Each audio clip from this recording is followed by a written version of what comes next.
മിശിഹായ്ക്ക് സ്തുതിയായിരിക്കട്ടെ. ഞാൻ brother Shaiju Adappally, Ernakulam saint Mary's prayer മിനിസ്ട്രിയിൽ നിന്ന് വളരെ കാലിക പ്രസക്തിയുള്ള ഒരു വിഷയത്തെക്കുറിച്ചാണ് ഇന്ന് പങ്കുവെക്കുന്നത്. അതുകൊണ്ട് ആദ്യം മുതൽ അവസാനം വരെ സ്കിപ്പ് ചെയ്തു പോകാതെ ഇത് കാണുകയും കേൾക്കുകയും ചെയ്യുക. ദൈവത്തിൻ്റെ പരിശുദ്ധാത്മാവ് തരുന്ന പ്രചോദനം അനുസരിച്ച് ദൈവം പലരിലൂടെയും വിവിധ വിഷയങ്ങളെക്കുറിച്ചുള്ള ജ്ഞാനവും അറിവും പരിശുദ്ധാത്മാ അഭിഷേകം കിട്ടുന്നതിന് വേണ്ടി ആവശ്യപ്പെടുകയും ചെയ്യുന്നതും പരിശുദ്ധാത്മാവിൻ്റെ ശക്തമായ പ്രേരണ മുഖേനയുമാണ് ഈ വചനങ്ങൾ ഇടുന്നത്. കാരണം ഇതിലൂടെ കിട്ടിക്കൊണ്ടിരിക്കുന്ന ഓരോ എപ്പിസോഡും ചെയ്യുമ്പോൾ അതിലൂടെ എനിക്ക് വാട്സാപ്പിൽ കൂടെയും പേഴ്സണലായിട്ടും ഗ്രൂപ്പിലൊക്കെ അതുപോലെ ഇതിൻ്റെ കമൻസിലൊക്കെ തരുന്ന മെസ്സേജുകളും സാക്ഷ്യങ്ങളും എല്ലാം അത് ഒത്തിരി ചലനാത്മകം ആണ്. പലരെയും ദൈവവചനം സ്പർശിക്കുന്നുണ്ട് എന്നും ഞാൻ ഈ വീഡിയോ ചെയ്യുന്നതിന് തൊട്ട് മുമ്പ് ഒരു സഹോദരി ഇതുപോലെ തൻ്റെ ജീവിതത്തിലെ പ്രതിസന്ധികൾ, ഞാനിനി ഓടാത്ത സ്ഥലങ്ങളൊന്നുമില്ല, അപ്പോഴാണ് ഈ വചനഭാഗം കാണാനിടയായത്. അതിലൂടെയുള്ള 5 വചനങ്ങളും വെച്ച് പ്രാർത്ഥിക്കാൻ ആരംഭിക്കുകയാണ്. എൻ്റെ പ്രശ്നങ്ങളാണ് എന്നെ അറിയാത്ത ബ്രദറിലൂടെ ഈശോ അവിടെ എൻ്റെ തന്നെ പ്രശ്നങ്ങളാണെന്നാണ് പറഞ്ഞത്. പള്ളി വ്യത്യാസമില്ല. അപ്പോൾ ഇത് പരിശുദ്ധാത്മാവ് തരുന്ന പ്രേരണ കൊണ്ട് മാത്രമാണ് ഇത്ര കറക്റ്റായിട്ട് വരുന്നത്. അതുകൊണ്ട് പാരമ്പര്യ മേഖല, പൂർവ്വഘടങ്ങൾ, ശാപങ്ങൾ ഇവയെല്ലാം നമ്മുടെ ജീവിതത്തിൽ എപ്രകാരം സ്വാധീനിക്കുന്നുവെന്ന് ദൈവവചനത്തിൻ്റെ വെളിച്ചത്തിൽ, അല്ലാതെ ഒന്നും പറയാനില്ല കേട്ടോ. നമ്മൾ ആരുമല്ല, ഒന്നുമല്ല, നിസ്സാര കൃമിയാണ്. എൻ്റെ കഴിഞ്ഞ 34-35 വർഷത്തെ ശുശ്രൂഷ ജീവിതത്തിൽ തെളിഞ്ഞും മറഞ്ഞും ബോധ്യപ്പെട്ടതും അനുഭവിച്ചറിഞ്ഞതും എൻ്റെ വ്യക്തി ജീവിതത്തിൽ അനുഭവിച്ചതുമായ കാര്യങ്ങളും ദൈവവചനത്തിലും വിശുദ്ധരുടെ ചരിത്രത്തിലും എല്ലാം സഭയിലൂടെ ലഭിച്ച ബോധ്യങ്ങളെല്ലാം ഉൾപ്പെടുത്തിയാണ് ഇപ്രകാരം ഒരു പ്രോഗ്രാം, ഒരു എപ്പിസോഡ് ചെയ്യുന്നത്. അപ്പോൾ വചനത്തിൽ പറയുന്നത് എന്താണ്?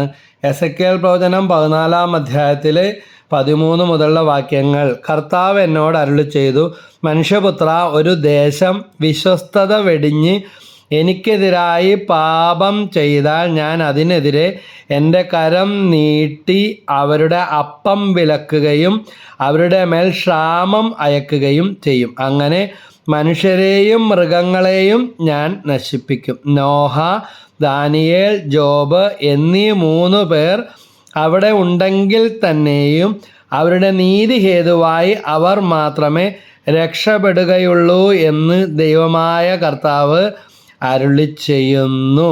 അപ്പോൾ തുടർന്ന് വായിക്കുമ്പോഴും കൂടുതൽ വ്യക്തതകൾ കിട്ടും. ജെറമ്യാ പ്രവചനം 17-ാം അധ്യായത്തിൽ 9-10 വാക്യങ്ങളിൽ പറയുന്നുണ്ട്, ഹൃദയം മറ്റെന്തിനേക്കാൾ കാപഢ്യമുള്ളതാണ്, ശോചനീയമാം വിധം ദുഷിച്ചതുമാണ്. കർത്താവായ ഞാൻ ഹൃദയത്തെ പരിശോധിക്കുകയും ഓരോ മനുഷ്യനും, ശ്രദ്ധിക്കേണ്ട കാര്യമാണ്, ഓരോ മനുഷ്യനും താന്താങ്ങളുടെ പ്രവർത്തിക്കും ജീവിത രീതിക്കും അനുസരിച്ച് കണക്ക് കൊടുക്കേണ്ടി വരും എന്ന് ദൈവം അതിന് കണക്ക് ചോദിക്കും എന്ന് ദൈവം കണക്ക് ചോദിക്കും. സങ്കീർത്തനം 39:11 നമ്മൾ കാണുന്നുണ്ട്, പാപം മൂലം അവിടുന്ന് മനുഷ്യനെ ശിക്ഷിക്കുമ്പോൾ അവന് പ്രിയങ്കരമായതിനെല്ലാം കീടത്തെ പോലെ നശിപ്പിച്ച് കളയുമെന്ന്. ഇതുപോലെ തന്നെ അന്തിമവിധിയിൽ കാണുന്നുണ്ട്. എന്താണ് അവിടെ? ഇടതുഭാഗത്തുള്ളവരോടും വലതുഭാഗത്തുള്ളവരോടും പ്രത്യേകമായിട്ട് വചനത്തിൽ പറയുന്നുണ്ട്. മത്തായി 25:41. അനന്തരം അവൻ തൻ്റെ ഇടതുഭാഗത്തുള്ളവരോട് പറയും, ശപിക്കപ്പെട്ടവരെ, നിങ്ങൾ എന്നിൽ നിന്ന് അകന്ന് പിശാചിനും അവൻ്റെ ദൂതന്മാർക്കുമായി സജ്ജമാക്കിയിരിക്കുന്ന നിത്യാഗ്നിയിലേക്ക് പോകുവിൻ. എനിക്ക് വിശന്നു, നിങ്ങൾ ആഹാരം തന്നില്ല, എനിക്ക് ദാഹിച്ചു, നിങ്ങൾ കുടിക്കാൻ തന്നില്ല. ഞാൻ പരദേശിയായിരുന്നു, നിങ്ങൾ എന്നെ സ്വീകരിച്ചില്ല. ഞാൻ നഗ്നനായിരുന്നു, നിങ്ങൾ എന്നെ ഉടുപ്പിച്ചില്ല. രോഗാവസ്ഥയിലും കാരാഗ്രഹത്തിലായിരുന്നു, നിങ്ങൾ എന്നെ സന്ദർശിച്ചില്ല. അപ്പോൾ അവർ ചോദിക്കും, കർത്താവേ, ഞങ്ങൾ വിശക്കുന്നവരോ ദാഹിക്കുന്നവരോ പരദേശിയോ നഗ്നരോ രോഗിയോ കാരാഗ്രഹത്തിൽ കഴിയുന്നവരായി കണ്ടതും നിനക്ക് ശുശ്രൂഷ ചെയ്യാതിരുന്നതും എപ്പോൾ? അവൻ മറുപടി പറയും, സത്യമായി ഞാൻ നിങ്ങളോട് പറയുന്നു, ഈ എളിയവരിൽ ഒരുവന് നിങ്ങൾ ചെയ്യാതിരുന്നപ്പോൾ എനിക്ക് തന്നെയാണ് ചെയ്തത്. ഇവർ നിത്യശിക്ഷയിലേക്കും നീതിമാന്മാർ നിത്യജീവനിലേക്കും പ്രവേശിക്കും. മത്തായി 25:34. അനന്തരം രാജാവ് തൻ്റെ വലതുഭാഗത്തുള്ളവരോട് അരുളിച്ചെയ്തു, എൻ്റെ പിതാവിനാൽ അനുഗ്രഹിക്കപ്പെട്ടവരേ വരുവിൻ, ലോകസ്ഥാപനം മുതൽ നിങ്ങൾക്കായി സജ്ജമാക്കിയിരിക്കുന്ന രാജ്യം അവകാശപ്പെടുത്തുവിൻ. അപ്പോൾ ഇതെല്ലാം പറയും എപ്പോഴാണ്, നിങ്ങളെനിക്ക് ഭക്ഷിക്കാൻ തന്നു, ഞാൻ നഗ്നനായിരുന്നു എനിക്ക് കൊടുക്കാൻ തന്നു, ഇങ്ങനെയുള്ള കാര്യങ്ങളെല്ലാം പറയുന്നുണ്ട്. അപ്പോൾ പ്രവൃത്തികൾക്കൊത്ത പ്രതിഫലമുണ്ട്. പിന്നെ എവിടെയാണ്? ദൈവത്തിൻ്റെ കരുണയെ ആശ്രയിച്ചുകൊണ്ടാണ് ഇതിലെല്ലാം എന്തെങ്കിലും ഇളവും മാറ്റങ്ങളും. യേശുവിൻ്റെ കുരിശുമരണത്തെയും പീഡാസഹനത്തെയും കുരിശിൽ ചിന്തിയ രക്തത്തിൻ്റെയും യോഗ്യതയും പരിഹാര ശുശ്രൂഷ വഴി എല്ലാമാണ് കരുണയും വിടുതലും എല്ലാം ലഭിക്കുന്നത്. നമ്മളൊരു കാച്ചിൽ നട്ടാൽ എന്ത് മുളക്കും? പീച്ചിൽ മുളക്കോ? ഇല്ല, കാച്ചിലേ മുളക്കൂ. പാവൽ നട്ടാൽ കോവൽ മുളക്കൂല്ല.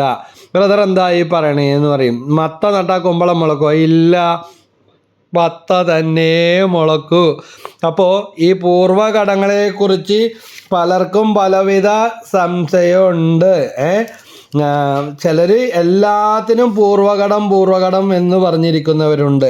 എസെക്കിയേൽ പ്രവചനം 18-ാം അധ്യായത്തിൽ 1 മുതൽ, കർത്താവ് എന്നോട് അരുളി ചെയ്തു, പിതാക്കന്മാർ പുളിക്കുന്ന മുന്തിരിങ്ങ തിന്നു, മക്കളുടെ പല്ലു പുളിച്ചു എന്ന്. ഇസ്രായേൽ ദേശത്തെക്കുറിച്ച് ഈ പഴമൊഴി നിങ്ങൾ ഇപ്പോഴും ആവർത്തിക്കുന്നത് എന്തിന്? ദൈവമായ കർത്താവ് അരുളി ചെയ്യുന്നു, ഞാനാണ് ഈ പഴമൊഴി ഇനി ഒരിക്കലും ഇസ്രായേലിൽ നിങ്ങൾ ആവർത്തിക്കുകയില്ല. അപ്പോൾ പിതാക്കന്മാർ പച്ചമുന്തിരി എന്നാൽ അവരുടെ പല്ല് പൊളിക്കും. പക്ഷേ മക്കളുടെ ജീവിതത്തിലും മാനസാന്തരവും മാറ്റം ഇല്ലെങ്കിൽ ഈ പിന്തുടരുന്ന പാരമ്പര്യ കെട്ടുകൾ അവരുടെ ജീവിതത്തിലേക്ക് വരും എന്ന് തന്നെയാണ് വചനം പറയുന്നത്. മക്കൾ പച്ചമുന്തിരി തിന്നാതിരുന്നാൽ അവരുടെ പല്ല് പൊളിക്കത്തില്ല. സാധാരണഗതി സംഭവിക്കുന്നത്, എല്ലാവരുടെയും ജീവൻ എൻ്റേതാണ്, പിതാവിൻ്റെ ജീവൻ എന്ന പോലെ പുത്രൻ്റെ ജീവനും എനിക്കുള്ളതാണ്. പാപം ചെയ്യുന്നവൻ്റെ ജീവൻ നശിക്കും, ഒരുവൻ നീതിമാനും ന്യായമനുസരിച്ച് പ്രവർത്തിക്കുന്നവനും ആണെന്നിരിക്കട്ടെ. ഇതെല്ലാവരും കേൾപ്പിച്ചു കൊടുക്കണം കേട്ടോ.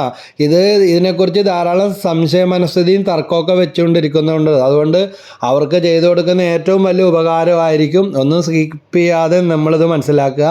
രണ്ടാമത്തെ കാര്യം, ഇത് കിട്ടാത്ത അനേകർക്ക് ഇട്ട് കൊടുക്കുക. അവർക്കൊന്നും ഉത്തരം കൊടുക്കാൻ ആരുമില്ല. മാർക്കോസ് 12:24, വിശുദ്ധ ലിഖിതങ്ങളോ ദൈവത്തിൻ്റെ ശക്തിയോ അറിയാഞ്ഞിട്ടല്ലേ നിങ്ങൾക്ക് തെറ്റുപറ്റുന്നത്? പൂർവികർക്കും പറ്റിയത് ഇതൊക്കെ തന്നെയാണ്. മനസ്സിലായ? ഒരുവൻ നീതിമാനും നീതി ന്യായമനുസരിച്ച് പ്രവർത്തിക്കുന്നവനും ആണെന്നിരിക്കട്ടെ, അവൻ പൂജാഗിരികൾ വെച്ച് ഭക്ഷിക്കുകയോ ഇസ്രായേലിലെ വിഗ്രഹങ്ങളുടെ നേർക്ക് കണ്ണുകൾ ഉയർത്തുകയോ ചെയ്യുന്നില്ല. അവൻ അയൽവാസിയുടെ ഭാര്യയെ മലിനപ്പെടുത്തുകയോ ആർത്തവകാലത്ത് സ്ത്രീയെ സമീപിക്കുകയോ ചെയ്യുന്നില്ല. അവൻ ആരെയും പീഡിപ്പിക്കുന്നില്ല, കടക്കാരന് പണയവസ്തു തിരികെ നൽകുന്നു, കൊള്ളയടിക്കുന്നില്ല. അവൻ വിശക്കുന്നവൻ ആഹാരം നൽകുകയും നഗ്നനെ വസ്ത്രം ധരിപ്പിക്കുകയും ചെയ്യുന്നു. അവൻ പലിശ വാങ്ങുകയോ ലാഭമെടുക്കുകയോ ചെയ്യുന്നില്ല, അകൃത്യങ്ങൾ ചെയ്യുന്നില്ല. മനുഷ്യർ തമ്മിലുള്ള തർക്കത്തിൽ സത്യമനുസരിച്ച് നീതി. അവൻ എൻ്റെ കൽപ്പനകൾ അനുസരിക്കുകയും പ്രമാണങ്ങൾ വിശ്വസ്തയോടെ പാലിക്കുകയും ചെയ്യുന്നു. അവനാണ് നീതിമാൻ, അവൻ തീർച്ചയായും ജീവിക്കും. ദൈവമായ കർത്താവ് അരുളി ചെയ്യുന്നു.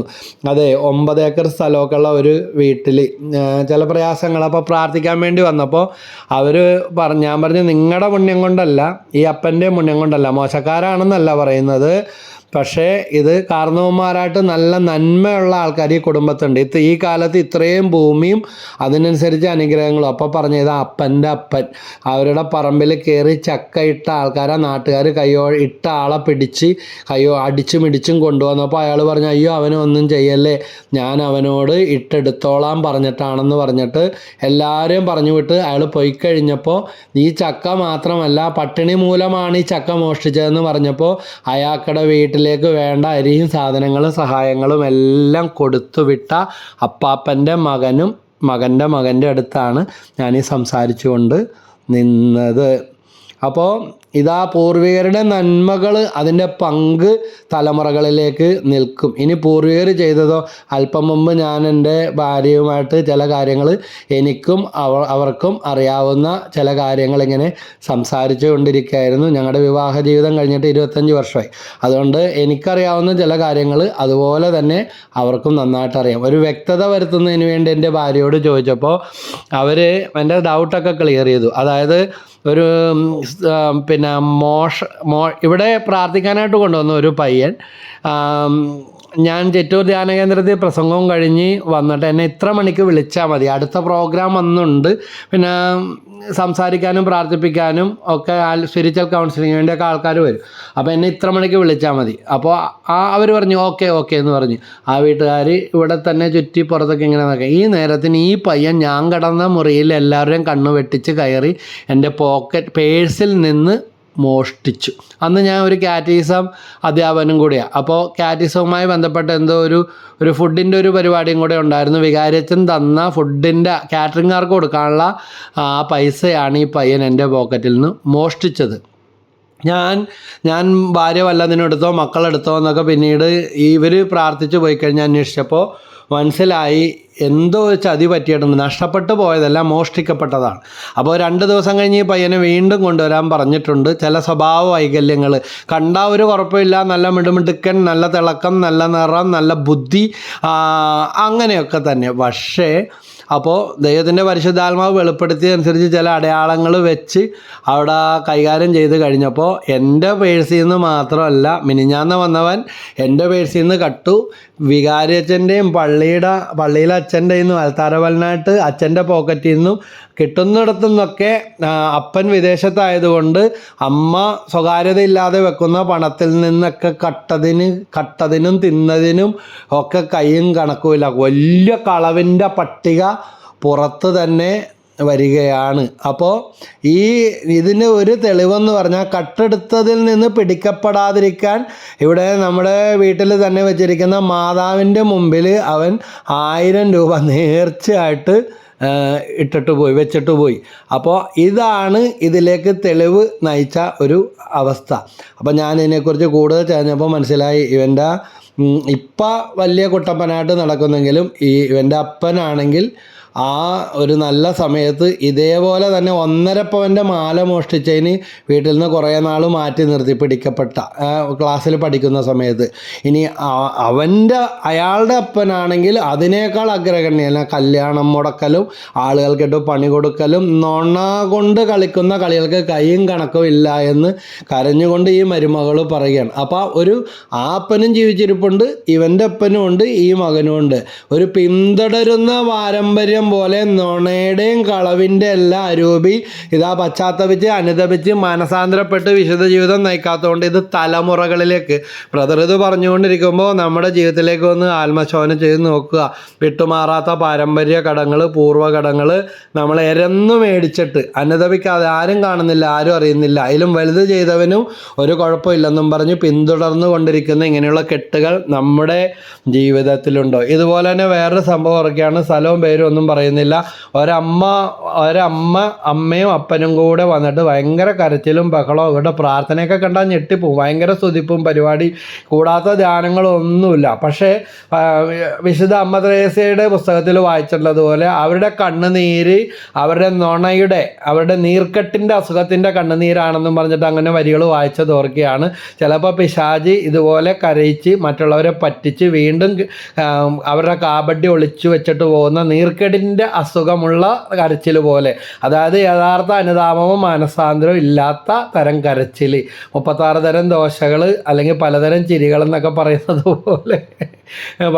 പോലെ ഒരു അനുതാപത്തിൻ്റെ കരച്ചിലല്ല, എന്നാൽ അലമുറയിട്ട് കരച്ചിലും ഭയങ്കര പ്രാർത്ഥനയും വിറയലും വെപ്രാളവും ഇതെല്ലാം എന്ന് പറഞ്ഞിട്ട് പരമപരിശുദ്ധയാണ് എന്ന് പറഞ്ഞ് ന്യായീകരിച്ചിട്ട് 3 പെൺമക്കളുണ്ട്. 3 പെൺമക്കളുടെ ജീവിതത്തിലെ കഥകൾ ഇങ്ങനെ.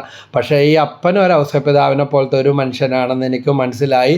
ഇയാക്കട കണ്ണുവെട്ടിച്ചും പറ്റിച്ചും ഈ സ്ത്രീ ഭർത്താവിനെ കൂടാതെ നല്ല സാമർഥ്യവും നല്ല കരുത്തും ഭയങ്കര ദൈവഭക്തിയൊക്കെ കാണിക്കുകയാണ് പല പുരുഷന്മാരുമായിട്ട്. അതായത് ഒരു മിനിമം ഒരു 5-6 എണ്ണമെങ്കിലും പലതവണ പാപത്തിൽ വ്യഭിചാരത്തിലൊക്കെ പലതവണ ആവർത്തിച്ച് തെറ്റുകൾ ചെയ്ത് ജീവിച്ചു. ഇപ്പോൾ ഒന്നിനും വയ്യാതെ. പക്ഷെ അതെല്ലാം ന്യായമാണ്, സത്യമാണ്.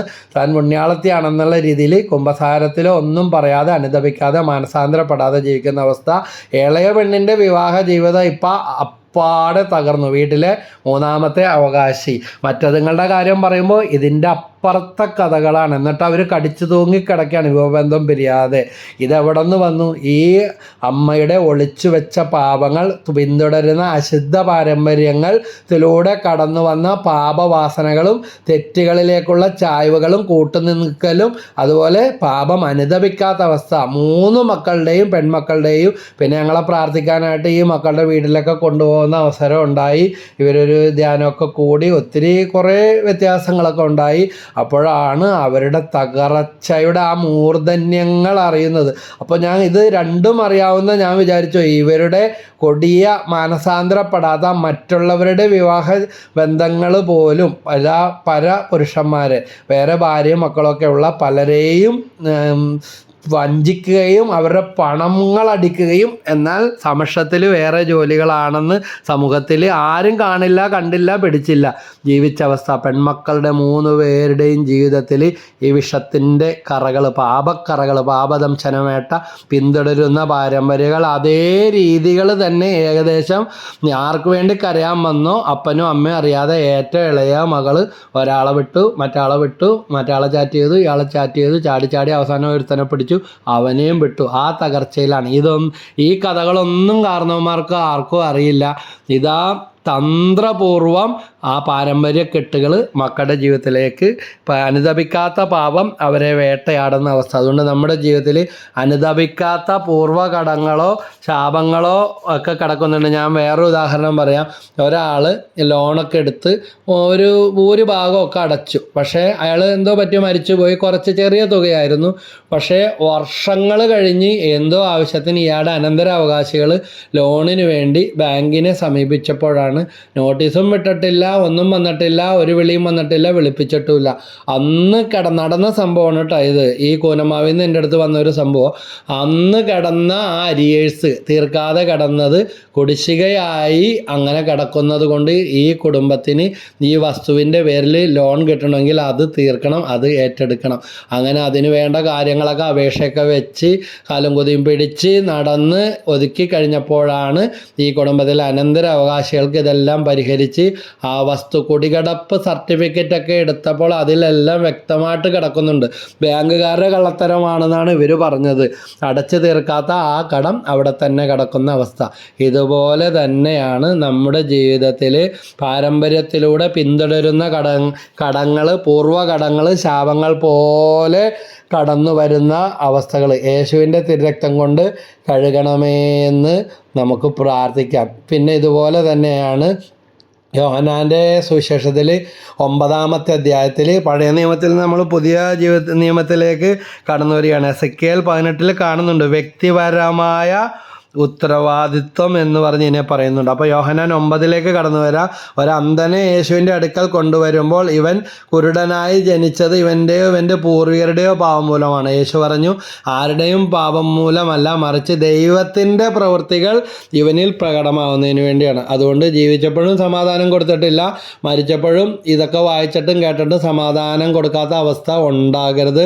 റിയാലിറ്റി മനസ്സിലാക്കുക. അല്ലാതെ ചിലരുണ്ട് എല്ലാ കാര്യവും പൂർവികരുടെ തലയിൽ കെട്ടിവെച്ച് രക്ഷപ്പെടാൻ ശ്രമിക്കുന്ന ഒരു പൂർവ്വകടം, ജോലിക്ക് പോകാതിരിക്കുന്ന ഒരു പൂർവ്വകടം. ഒരു വീട്ടിൽ 3-4 പേര് ഇതാ നല്ല തടിമാടന്മാർ, പക്ഷേ ആരും ജോലിക്ക് പോകുന്നില്ല. പൂർവ്വകടവും പറഞ്ഞ് ഇരിപ്പാണ്. ഇനി പൂർവികൻ്റെ അവസ്ഥ പൂർവികർ ജോലിയെടുത്താൽ ഇതെല്ലാം ഉണ്ടാക്കിയത്, അതെല്ലാം ഒതുക്കി വെച്ച് അനുഭവിച്ചു കൊണ്ടിരിക്കുന്ന അവസ്ഥകൾ. വേറൊരു കാര്യം ഓർക്കുകയാണ്, കാരണവന്മാരായിട്ട് തന്നെ ഒതുക്കി വെച്ച വിഗ്രഹാരാധന നിറഞ്ഞ ഭൂമി അവസാനം ഷെയർ ചെയ്ത് ഒരു മകൻ എല്ലാം കൂടെ കൈക്കലാക്കിയെടുത്ത് പെങ്ങന്മാരെല്ലാം പറ്റിച്ച് 10 നോട്ടിൻ്റെ കെട്ട് പെട്രോൾ പമ്പിൽ പോയി മാറ്റിയെടുത്ത് നോട്ടിൻ്റെ കെട്ട് വലിയ തുക മാറ്റി എടുത്തിട്ട് 10 നോട്ടിൻ്റെ വലിയ പൊതിയാക്കി കാണിച്ച് വലിയ തുകയാണെന്നും പറഞ്ഞ് കൊടുത്തു.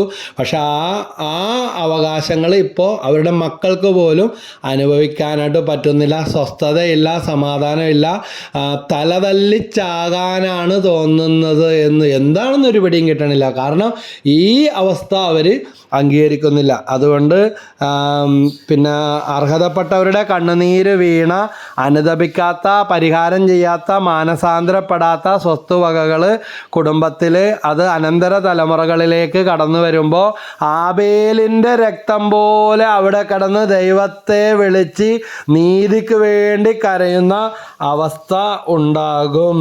അപ്പോൾ ആരുടെയും പാപം മൂലമല്ല, മറിച്ച് ദൈവത്തിൻ്റെ പ്രവൃത്തികൾ ഇവനിൽ പ്രകടമാകുന്നതിന് വേണ്ടിയാണ് ഇവൻ ഇങ്ങനെ ജനിച്ചത്. അപ്പനായിട്ട് തന്നെ അനീതി കാണിച്ചു, വീതം വെച്ചതിലും കാര്യങ്ങളിലും ക്രമക്കേട് കാണിച്ച് പെമ്മക്കൾക്ക് ഒന്നും കൊടുത്തില്ല. കൊടുക്കണമെങ്കിൽ എന്തെങ്കിലുമൊക്കെ കൊടുക്കാമായിരുന്നു. ഒരുപാട് ഭൂമിയുണ്ടായി, ആ മക്കൾക്ക് മാത്രം കൊടുത്തു. അങ്ങനെ മക്കളുടെ തലമുറയിൽ വന്നപ്പോഴും ഭയങ്കര കടിപിടുത്തവും പ്രശ്നമായ ഒരു കേസ്. ഈ വൈരാഗ്യം വെച്ചുകൊണ്ടിരിക്കുന്ന മകളുടെ കുടുംബത്തിൽ പ്രാർത്ഥിക്കാൻ വന്നപ്പോൾ വെളിപ്പെട്ട് കിട്ടിയ കാര്യം ഇതാണ്. എന്തെല്ലാം ടെസ്റ്റ് എഴുതിയിട്ടും പരീക്ഷ എഴുതിയിട്ടും മകൻ ഗതി പിടിക്കുന്നില്ല, എല്ലാത്തിലും മുന്നിലാണ്. പക്ഷെ ഒരു പ്രൈവറ്റ് ജോലി എപ്പോൾ വേണമെങ്കിലും പറഞ്ഞു വിടുന്നതിൽ ഇങ്ങനെ മാറി മാറി ഓടി നടക്കുകയാണ്. അപ്പോൾ ഈ മേഖലയൊക്കെ സമർപ്പിച്ച് അപ്പൻ്റെ ആത്മാവിന് വേണ്ടി പ്രാർത്ഥിച്ച് ക്ഷമ കൊടുത്ത് തിരുത്തം കൊണ്ട് കഴുകി ഈ തലമുറ, അടുത്ത തലമുറ ഇതെല്ലാം സമർപ്പിച്ച് പ്രാർത്ഥിച്ചിട്ട് കർത്താവ് തന്ന മെസ്സേജും പറഞ്ഞു കൊടുത്തു. ആ മകൻ ഇന്ന് ഇലക്ട്രിസിറ്റി ബോർഡിൽ നല്ല തുക ശമ്പളമുള്ള ഒരു ഉദ്യോഗസ്ഥനായിട്ട് തൊട്ടടുത്ത കാലത്ത് തന്നെ ജോലി ലഭിച്ചു. ഇതാ കാർ പോർച്ച് പോലും ഇല്ല, പക്ഷേ കാറ് മേടിച്ച് കഴിഞ്ഞിട്ടാണ് കാർ പോർച്ച് പണിതത്. അതായത് ഒരു കാറ് മേടിക്കുന്നതിനെ കുറിച്ച് സങ്കല്പിക്കാൻ പോലും നേരത്തെ അവർക്ക് വീടുണ്ടായിരുന്നപ്പോൾ സാധിക്കുമായിരുന്നില്ല. അങ്ങനെ കല്യാണമൊക്കെ നടന്നു, കുട്ടികളൊക്കെ ഉണ്ടായി, വളരെ സമാധാനത്തിലേക്ക് കടന്നു വന്നു. അപ്പോൾ അനുതപിക്കാത്ത, ലുബ്ധ കാണിച്ച, ഷെയർ കൊടുക്കുമ്പോൾ അഹങ്കാരം കാണിച്ച, അനീതി കാണിച്ച, ഇതെല്ലാം കടന്നു വന്ന് ഇതിനെല്ലാം ഊർജ്ജമുണ്ട്. ഊർജത്തെ നശിപ്പിക്കാൻ ആർക്കും സാധ്യമല്ല. അത് സ്വതന്ത്രമാകും. അതുകൊണ്ട് ഈ തലമുറയിൽ അനുദപിച്ചില്ലെങ്കിൽ അത് അടുത്ത തലമുറകളിലേക്ക് കടന്നു വരും. നിർവചിക്കാൻ പറ്റാത്ത വണ്ണം, അല്ലെങ്കിൽ നമുക്ക് വിശ്വസിക്കാൻ പറ്റാത്ത വണ്ണം അവിടെ കിടന്ന് അത് തിരിച്ചുകൊണ്ടിരിക്കും. അതുകൊണ്ടാണ് സഖറിയ 5:3-4 പറയുന്നുണ്ട് ശാപത്തിൻ്റെ ചുരുളിനെ കുറിച്ച്. കഴിഞ്ഞ ദിവസത്തെ ശുശ്രൂഷയിൽ ഞാൻ ഇതിനെക്കുറിച്ച് എപ്പിസോഡിൽ പറഞ്ഞതുകൊണ്ട് അതിലേക്ക് അധികം കടക്കുന്നില്ല. കള്ളൻ്റെയും കൊള്ളക്കാരൻ്റെയും ഭവനത്തിലേക്ക് അയക്കുന്നത്, ആ കള്ളവും കൊള്ളയും ചെയ്തുണ്ടാക്കിയത് ഒന്നും അറിയാത്ത നിരപരാധിയായ മക്കളിലേക്ക് കടന്നു വന്നിട്ടുണ്ടെങ്കിൽ അവരുടെ കുടുംബത്തിലും തലമുറയിലും കിടന്ന് അവരതൊന്നും ചെയ്തിട്ടില്ല, അനീതിയായിട്ട് ഉണ്ടാക്കിയിട്ടില്ല. അനീതിയായിട്ട് പൂർവികരിലൂടെ ഉണ്ടാക്കിയത് മക്കൾ അല്ലെങ്കിൽ അവരുടെ മക്കളുണ്ടെങ്കിൽ അവിടെ കിടന്ന് അതിങ്ങനെ തുരന്നുകൊണ്ടിരിക്കും. ദൈവത്തെ വിളിച്ച് കരയും. നിരപരാധിയുടെ കണ്ണുനീര്, നിസ്സഹായൻ്റെ പ്രാർത്ഥന അവിടെ നിന്ന് കേൾക്കും. അതുകൊണ്ട് ഇതിനെക്കുറിച്ച് വിശുദ്ധ ചാവറ കുര്യാക്കോസ് അച്ചൻ്റെ നല്ലപ്പൻ്റെ ചാവരുൾ എന്ന് പറഞ്ഞാൽ അതിൽ ഇങ്ങനെ പറഞ്ഞിരിക്കുകയാണ്: കാരണവന്മാർ മരിക്കുന്നതിന് മുമ്പ് തന്നെ മക്കളെ മാറ്റി കുടിമതിയായി പാർപ്പിക്കുക. ബോധത്തിന് ബലക്ഷയം വരുന്നതിന് മുമ്പിൽ അവർക്ക് വസ്തുക്കൾ ഭാഗം ചെയ്തു കൊടുക്കുക. ഇതല്ലഞ്ഞാൽ മരണത്തിൻ്റെ ശേഷം അവർ തമ്മിൽ ഉണ്ടാകുന്ന വഴക്ക്, തർക്കം മുതലായ പാപങ്ങൾക്ക് മാതാപിതാക്കന്മാർ ഉത്തരവാദികളാകും. നമ്മുടെ നൂറ്റാണ്ടിൻ്റെ ഒരു വിശുദ്ധ ചാവറ കുര്യാക്കോസ് അച്ചൻ്റെ വാക്കുകളാണ്. ആര് ഉത്തരവാദിയാകും? മാതാപിതാക്കൾ ഉത്തരവാദിയാകും. എന്ത് കാര്യത്തിന്? അതിനുശേഷം, മരണത്തിന് ശേഷം അവർ തമ്മിൽ മക്കൾ ഉണ്ടാക്കുന്ന വഴക്ക്, തർക്കം, ഇതിനു വേണ്ടിയൊക്കെ നിലനിൽക്കുന്ന തർക്കം മുതലായ പാവങ്ങൾ മാതാപിതാക്കളുടെ ആത്മാക്കൾക്ക് സ്വസ്ഥത കൊടുക്കൂല. അവർ അതിന് ഉത്തരവാദികളായിരിക്കും എന്ന് തന്നെയാണ് വിശുദ്ധ ചാവറ കുര്യാക്കോസ് അച്ചൻ പറയുന്നത്. അപ്പോൾ എസെക്കിയേൽ 18:1 മുതൽ കർത്താവ് എന്നോട് അരുളി ചെയ്തു, പിതാക്കന്മാർ പുളിക്കുന്ന മുന്തിരിങ്ങ തിന്നു, മക്കളുടെ പല്ല് പൊളിച്ചു എന്ന് ഇസ്രായേൽ ദേശത്തെക്കുറിച്ചുള്ള ഈ പഴമൊഴി നിങ്ങളിപ്പോഴും ആവർത്തിക്കുന്നത് എന്തിന്? ദൈവമായ കർത്താവ് അരുളി ചെയ്യുന്നു, ഞാനാണ് ഈ പഴമൊഴി ഇനി ഒരിക്കലും ഇസ്രായേലിൽ നിങ്ങൾ ആവർത്തിക്കുകയില്ല. എല്ലാ എല്ലാവരുടെയും ജീവൻ എൻ്റേതാണ്. പിതാവിൻ്റെ ജീവൻ എന്ന പോലെ പുത്രൻ്റെ ജീവനും എനിക്കുള്ളതാണ്. പാപം ചെയ്യുന്നവൻ്റെ ജീവൻ നശിക്കും. ഒരുവൻ നീതിമാനും നീതിയും ന്യായവും അനുസരിച്ച് പ്രവർത്തിക്കുന്നവനും ആണെന്നിരിക്കട്ടെ, അവൻ പൂജാഗിരികളിൽ വെച്ച് ഭക്ഷിക്കുകയോ ഇസ്രായേലിലെ വിഗ്രഹങ്ങളുടെ നേർക്ക് കണ്ണുകൾ ഉയർത്തുകയോ ചെയ്യുന്നില്ല. അവൻ അയൽവാസിയുടെ ഭാര്യയെ മലിനപ്പെടുത്തുകയോ ആർത്തവകാലത്ത് സ്ത്രീയെ സമീപിക്കുകയോ ചെയ്യും. അവൻ ആരെയും പീഡിപ്പിക്കുന്നില്ല, കടക്കാരന് പണയവസ്തു തിരികെ നൽകുന്നു, കൊള്ളയടിക്കുന്നില്ല. അവൻ വിശക്കുന്നവന് ആഹാരം നൽകുകയും നഗ്നനെ വസ്ത്രം ധരിപ്പിക്കുകയും അവൻ പലിശ വാങ്ങുകയോ ലാഭമെടുക്കുകയോ ചെയ്യുന്നില്ല. അകൃത്യങ്ങൾ ചെയ്യുന്നില്ല. മനുഷ്യർ തമ്മിലുള്ള തർക്കത്തിൽ സത്യമനുസരിച്ച് തീർപ്പ് കൽപ്പിക്കുന്നു. അവൻ എൻ്റെ കൽപ്പനകൾ അനുസരിക്കുകയും പ്രമാണങ്ങൾ വിശ്വസ്തയോടെ പാലിക്കുകയും ചെയ്യുന്നു. അവനാണ് നീതിമാൻ. അതുകൊണ്ട് ഈ സത്യവും നീതിയും ഈ തലമുറയിൽ ഉണ്ടോ, നമ്മിൽ ഉണ്ടോ എന്ന് ചിന്തിച്ച് നോക്കുക. അവൻ തീർച്ചയായും ജീവിക്കും. ദൈവമായ കർത്താവ് അരുളി ചെയ്യുന്നു. അതുകൊണ്ട് മാതാപിതാക്കന്മാരുടെ കണ്ണുനീര് വീഴ്ത്തരുത്. ഇതുപോലെ തന്നെയാണ് മാതാപിതാക്കന്മാർ സത്യത്തോടും നീതിയോടും നേടിയത് മാത്രം തലമുറകൾക്ക് വേണ്ടി കരുതി വെക്കുക. അല്ലെങ്കിൽ കാക്കക്കൂട്ടിൽ കുയിൽ മുട്ടയിടുന്നത് പോലെ ഇത് അവിടെ കിടന്ന് തിരിയും, അവിടെ കിടന്ന് അത് കൂക്കു വിളിക്കും, അവിടെ നിന്ന് അത് ആപത്ത് കാലം വരുമ്പോൾ ഉപയോഗിക്കാൻ പറ്റാതെ അത് പറന്നു പോകുന്ന അവസ്ഥകളുണ്ടാകും. അതുകൊണ്ട് പൂർവികരുടെ പ്രവൃത്തികൾ എപ്രകാരമാണ് നമുക്കറിയാം. നമ്മുടെ കേരളത്തിൽ പാരമ്പര്യ വൈദ്യശാഖ എന്നൊരു ചികിത്സാ വിഭാഗം തന്നെയുണ്ട്. അതിൽ ചികിത്സകൾ നടത്തുന്നത്, മരുന്നുകൾ കൊടുക്കുന്നതിന് മുമ്പ് ഈ തലമുറ, കഴിഞ്ഞ തലമുറ, അതിൻ്റെ മുമ്പത്തെ, അങ്ങനെ 6ഉം 7ഉം തലമുറ വരെയൊക്കെ കണ്ടുപിടിക്കാൻ പറ്റിയ വേരുകൾ അവർ തിരഞ്ഞു പോയി. ഈ രോഗം എവിടെ നിന്ന് വന്നു, എത്ര വർഷമായിട്ട് തുടങ്ങി എന്നൊക്കെ കണ്ട് ആ യഥാവിധി ചികിത്സിച്ച് രോഗ ചികിത്സ ഫലം നൽകുന്ന ഒരു മേഖലയാണ് ഈ പാരമ്പര്യ വൈദ്യ ചികിത്സ. അങ്ങനെ ഒരു മേഖല തന്നെ ഉണ്ട്. അപ്പോൾ ഈ വചനത്തിൽ പറയുന്നുണ്ട്, പുറപ്പാട് 20:5, അവയ്ക്ക് മുമ്പിൽ പ്രണമിക്കുകയോ അവയെ ആരാധിക്കുകയോ ചെയ്യരുത്. എന്തെന്നാൽ ഞാൻ നിന്റെ ദൈവമായ കർത്താവ് അസഹിഷ്ണുവായ ദൈവമാണ്. എന്നെ വെറുക്കുന്ന പിതാക്കന്മാരുടെ കുറ്റങ്ങൾക്ക് അവരുടെ മക്കളെ 3ഉം 4ഉം തലമുറ വരെ ഞാൻ ശിക്ഷിക്കും. 20-6 കൂടെ വായിച്ചേക്കണേ, അല്ലെ ഭ്രാന്ത് പിടിക്കും. എന്താണ്? ദൈവത്തിൻ്റെ വചനം കൽപ്പനകൾ പാലിക്കുന്നവരെ 1000 തലമുറ വരെ കരുണ കാണിക്കുന്നു. അതുകൊണ്ട് ഈ തലമുറയിൽ മാനസാന്തരപ്പെട്ട് പരിഹാരം ചെയ്ത് തിരിച്ചു വന്നാൽ അവിടം വെച്ച് ആ പഴയ വഴികളൊക്കെ അടച്ചു കളയും. അപ്പോൾ ചിലർ പറയും, അവർ കുമ്പസാരിച്ചില്ലേ, കുമ്പസാരിച്ചപ്പോൾ എല്ലാം പോയില്ലേ എന്ന് പറയും. പാപവുമുണ്ട്, പാപകടമുണ്ട്. പാപം മോചിപ്പിക്കപ്പെടും. പാപകടങ്ങൾക്ക് നമ്മാലാവുന്ന വിധം പരിഹാരങ്ങൾ, നേർച്ചകൾ, വിശ്വകുർബാന അർപ്പിച്ച്, കാഴ്ച നേർച്ചകൾ അർപ്പിച്ച്, അതുപോലെ കുരിശിൻ്റെ വഴി പ്രാർത്ഥന, മറ്റ് ദണ്ഡവിമോചന പ്രാർത്ഥനകൾ, മറിയത്തിൻ്റെ സ്തോത്രഗീതം, ജപമാല ചൊല്ലി പ്രാർത്ഥിക്കാം. കരുണക്കൊന്ത വളരെ ഫലവത്താണ്. എത്ര ഒരു ദിവസം ഒരു നേരം പ്രാർത്ഥിച്ചാൽ മതി. മുട്ടിപ്പാട്ട് പ്രാർത്ഥിക്കണം. അത് മനസ്സിലാകണമെങ്കിൽ ലൂക്കാ 18-ാം അധ്യായത്തിൽ നിരന്തരം ന്യായാധിപനെ ശല്യപ്പെടുത്തിക്കൊണ്ടിരുന്ന, ആരെയും കൂസലില്ലാത്ത ന്യായാധിപനെ ശല്യപ്പെടുത്തിയിട്ട് നീതി നേടിയെടുത്ത ഒരു വിധവയുടെ കഥ യേശുനാഥൻ പറഞ്ഞിട്ടുണ്ട്. അതുകൊണ്ട് മുട്ടിപ്പാട്ട് പ്രാർത്ഥിക്കണം, നിരന്തരം പ്രാർത്ഥിക്കണം, ജീവിതകാലം മുഴുവൻ പ്രാർത്ഥിക്കണം. ജലകാലം കാര്യങ്ങളും ഒത്തിരി പ്രാർത്ഥിക്കേണ്ടി വരും. അപ്പോഴാണ് ആ ശുദ്ധീകരണ ആത്മാക്കൾക്ക് ആശ്വാസവും മോചനവും ഒരു പരിഹാരവും നമ്മൾ ഏറ്റെടുത്ത് ചെയ്യണം. അപ്പം തീർക്കാതെ കിടന്ന കടം ഇതാ മക്കൾ വരുമ്പോൾ ആ കടങ്ങൾ മക്കൾ തീർക്കാൻ ബാധ്യസ്ഥരും അവരവകാശികളുമാണ്. അപ്പൻ നേടിവെച്ച സമ്പത്ത്, ഞാൻ ഓർക്കുകയാണ്, എൻ്റെ അമ്മ മരിക്കുന്നതിന് മുമ്പ് IMSലെ പ്രസന്നരാജൻ അച്ഛനാണ് എന്നോട് പറഞ്ഞത്. ഞാൻ അമ്മേനോടൊരു കാര്യം പറഞ്ഞിട്ടുണ്ടായിരുന്നു, അതുപോലെ ചെയ്താന്നറിയാൻ വേണ്ടി ചോദിക്കുകയാണ്. നേരത്തെ സുപ്പീരിയർ ആയിരുന്നു. അപ്പോൾ അച്ഛൻ പറഞ്ഞു, പ്രശാന്ത് അച്ഛനും അതുപോലെ സംസാരിച്ചിരുന്നു, അമ്മയുടെ ബാങ്കിൽ കിടന്ന ചെറിയ നിക്ഷേപം, അതിൽ 3 മക്കൾക്കും, ഞാനും എൻ്റെ അനിയനും പെങ്ങളും മരിച്ചു കേട്ടോ, ആ 3 പേർക്കും ഇന്ന രീതിയിൽ നോമിനി വെക്കണമെന്ന് അമ്മേനോട് അച്ഛൻ ഉപദേശം കൊടുത്തിട്ടുണ്ടായിരുന്നു. അതിൻ്റെ തൊട്ടടുത്ത ദിവസങ്ങളിൽ തന്നെ അമ്മ മരിച്ചത്. അപ്പോൾ അത് അവസാന നാഴികയിലുള്ള ദൈവം ഒരു ഉപദേശം കൊടുത്ത, മക്കൾ തമ്മിൽ ഒരു പ്രശ്നങ്ങൾ ഉണ്ടാകാതിരിക്കാൻ അതിനെ ചൊല്ലി ഇന്ന രീതിയിൽ അമ്മ ചെയ്തു വെച്ചിരുന്നത് അതങ്ങനെ ചെയ്താൽ പോരാ എന്ന് പറഞ്ഞു മാറ്റി. അതുകൊണ്ട് നമ്മുടെ കുടുംബത്തിലേക്ക് കാരണന്മാരുണ്ടാക്കി വെച്ച ഡിപ്പോസിറ്റ് ആണെങ്കിൽ അത് മക്കൾക്ക് കിട്ടുന്നത് പോലെ, കാരണന്മാരുണ്ടാക്കി വെച്ചത് ചീത്തപ്പേരാണെങ്കിൽ അത് മക്കളിലേക്ക് കടന്നു വരുന്നത് പോലെ. ഞാൻ ഒരാളായിട്ട് സംസാരിച്ചുകൊണ്ടിരിക്കുമ്പോൾ അതിലെ കൂടെ ഒരാൾ പോയപ്പോൾ എന്നെ കൈവക്കി കാണിച്ചു. അപ്പോൾ എന്നോട് സംസാരിച്ച ആൾ ചോദിച്ചു, ബ്രദർ അയാൾ അറിയോ? പിന്നെ ഞാൻ അറിയും, അതാ മറ്റേ ഇങ്ങനെ ആത്മഹത്യ ചെയ്ത അവൻ്റെ സഹോദരനല്ലേ എന്നും പറഞ്ഞിട്ട്, അല്ലെങ്കിൽ ഇന്നത് ആളല്ലേ എന്ന്. അതായത് ഒരാൾ നല്ല പേരുണ്ടാക്കി വെച്ചാൽ അല്ലെങ്കിൽ ഇന്നയാളുടെ മകനല്ലേ എന്ന് പറയും. എന്നോട് ചിലരൊക്കെ ചോദിക്കും, ആദപ്പള്ളി ജോയിയുടെ മോനല്ലേ എന്ന് പറയും. അതെ എന്നൊക്കെ പറഞ്ഞു വരുമ്പോൾ പറയും, ഞാൻ അയാളുടെ കൂടെ പഠിച്ച ആളാണ്, അപ്പോൾ അതുപോലെയൊക്കെ തന്നെ ഇരിക്കുന്നത് കൊണ്ട് ഇപ്പോൾ ആ പുള്ളി ഉണ്ടോ എങ്ങനെയാണ് എന്നൊക്കെ പറഞ്ഞ് ചോദിക്കും. ഞാൻ പറയും, അപ്പച്ചൻ മരിച്ചു പോയി, 19 വർഷമായി എന്ന് പറയും.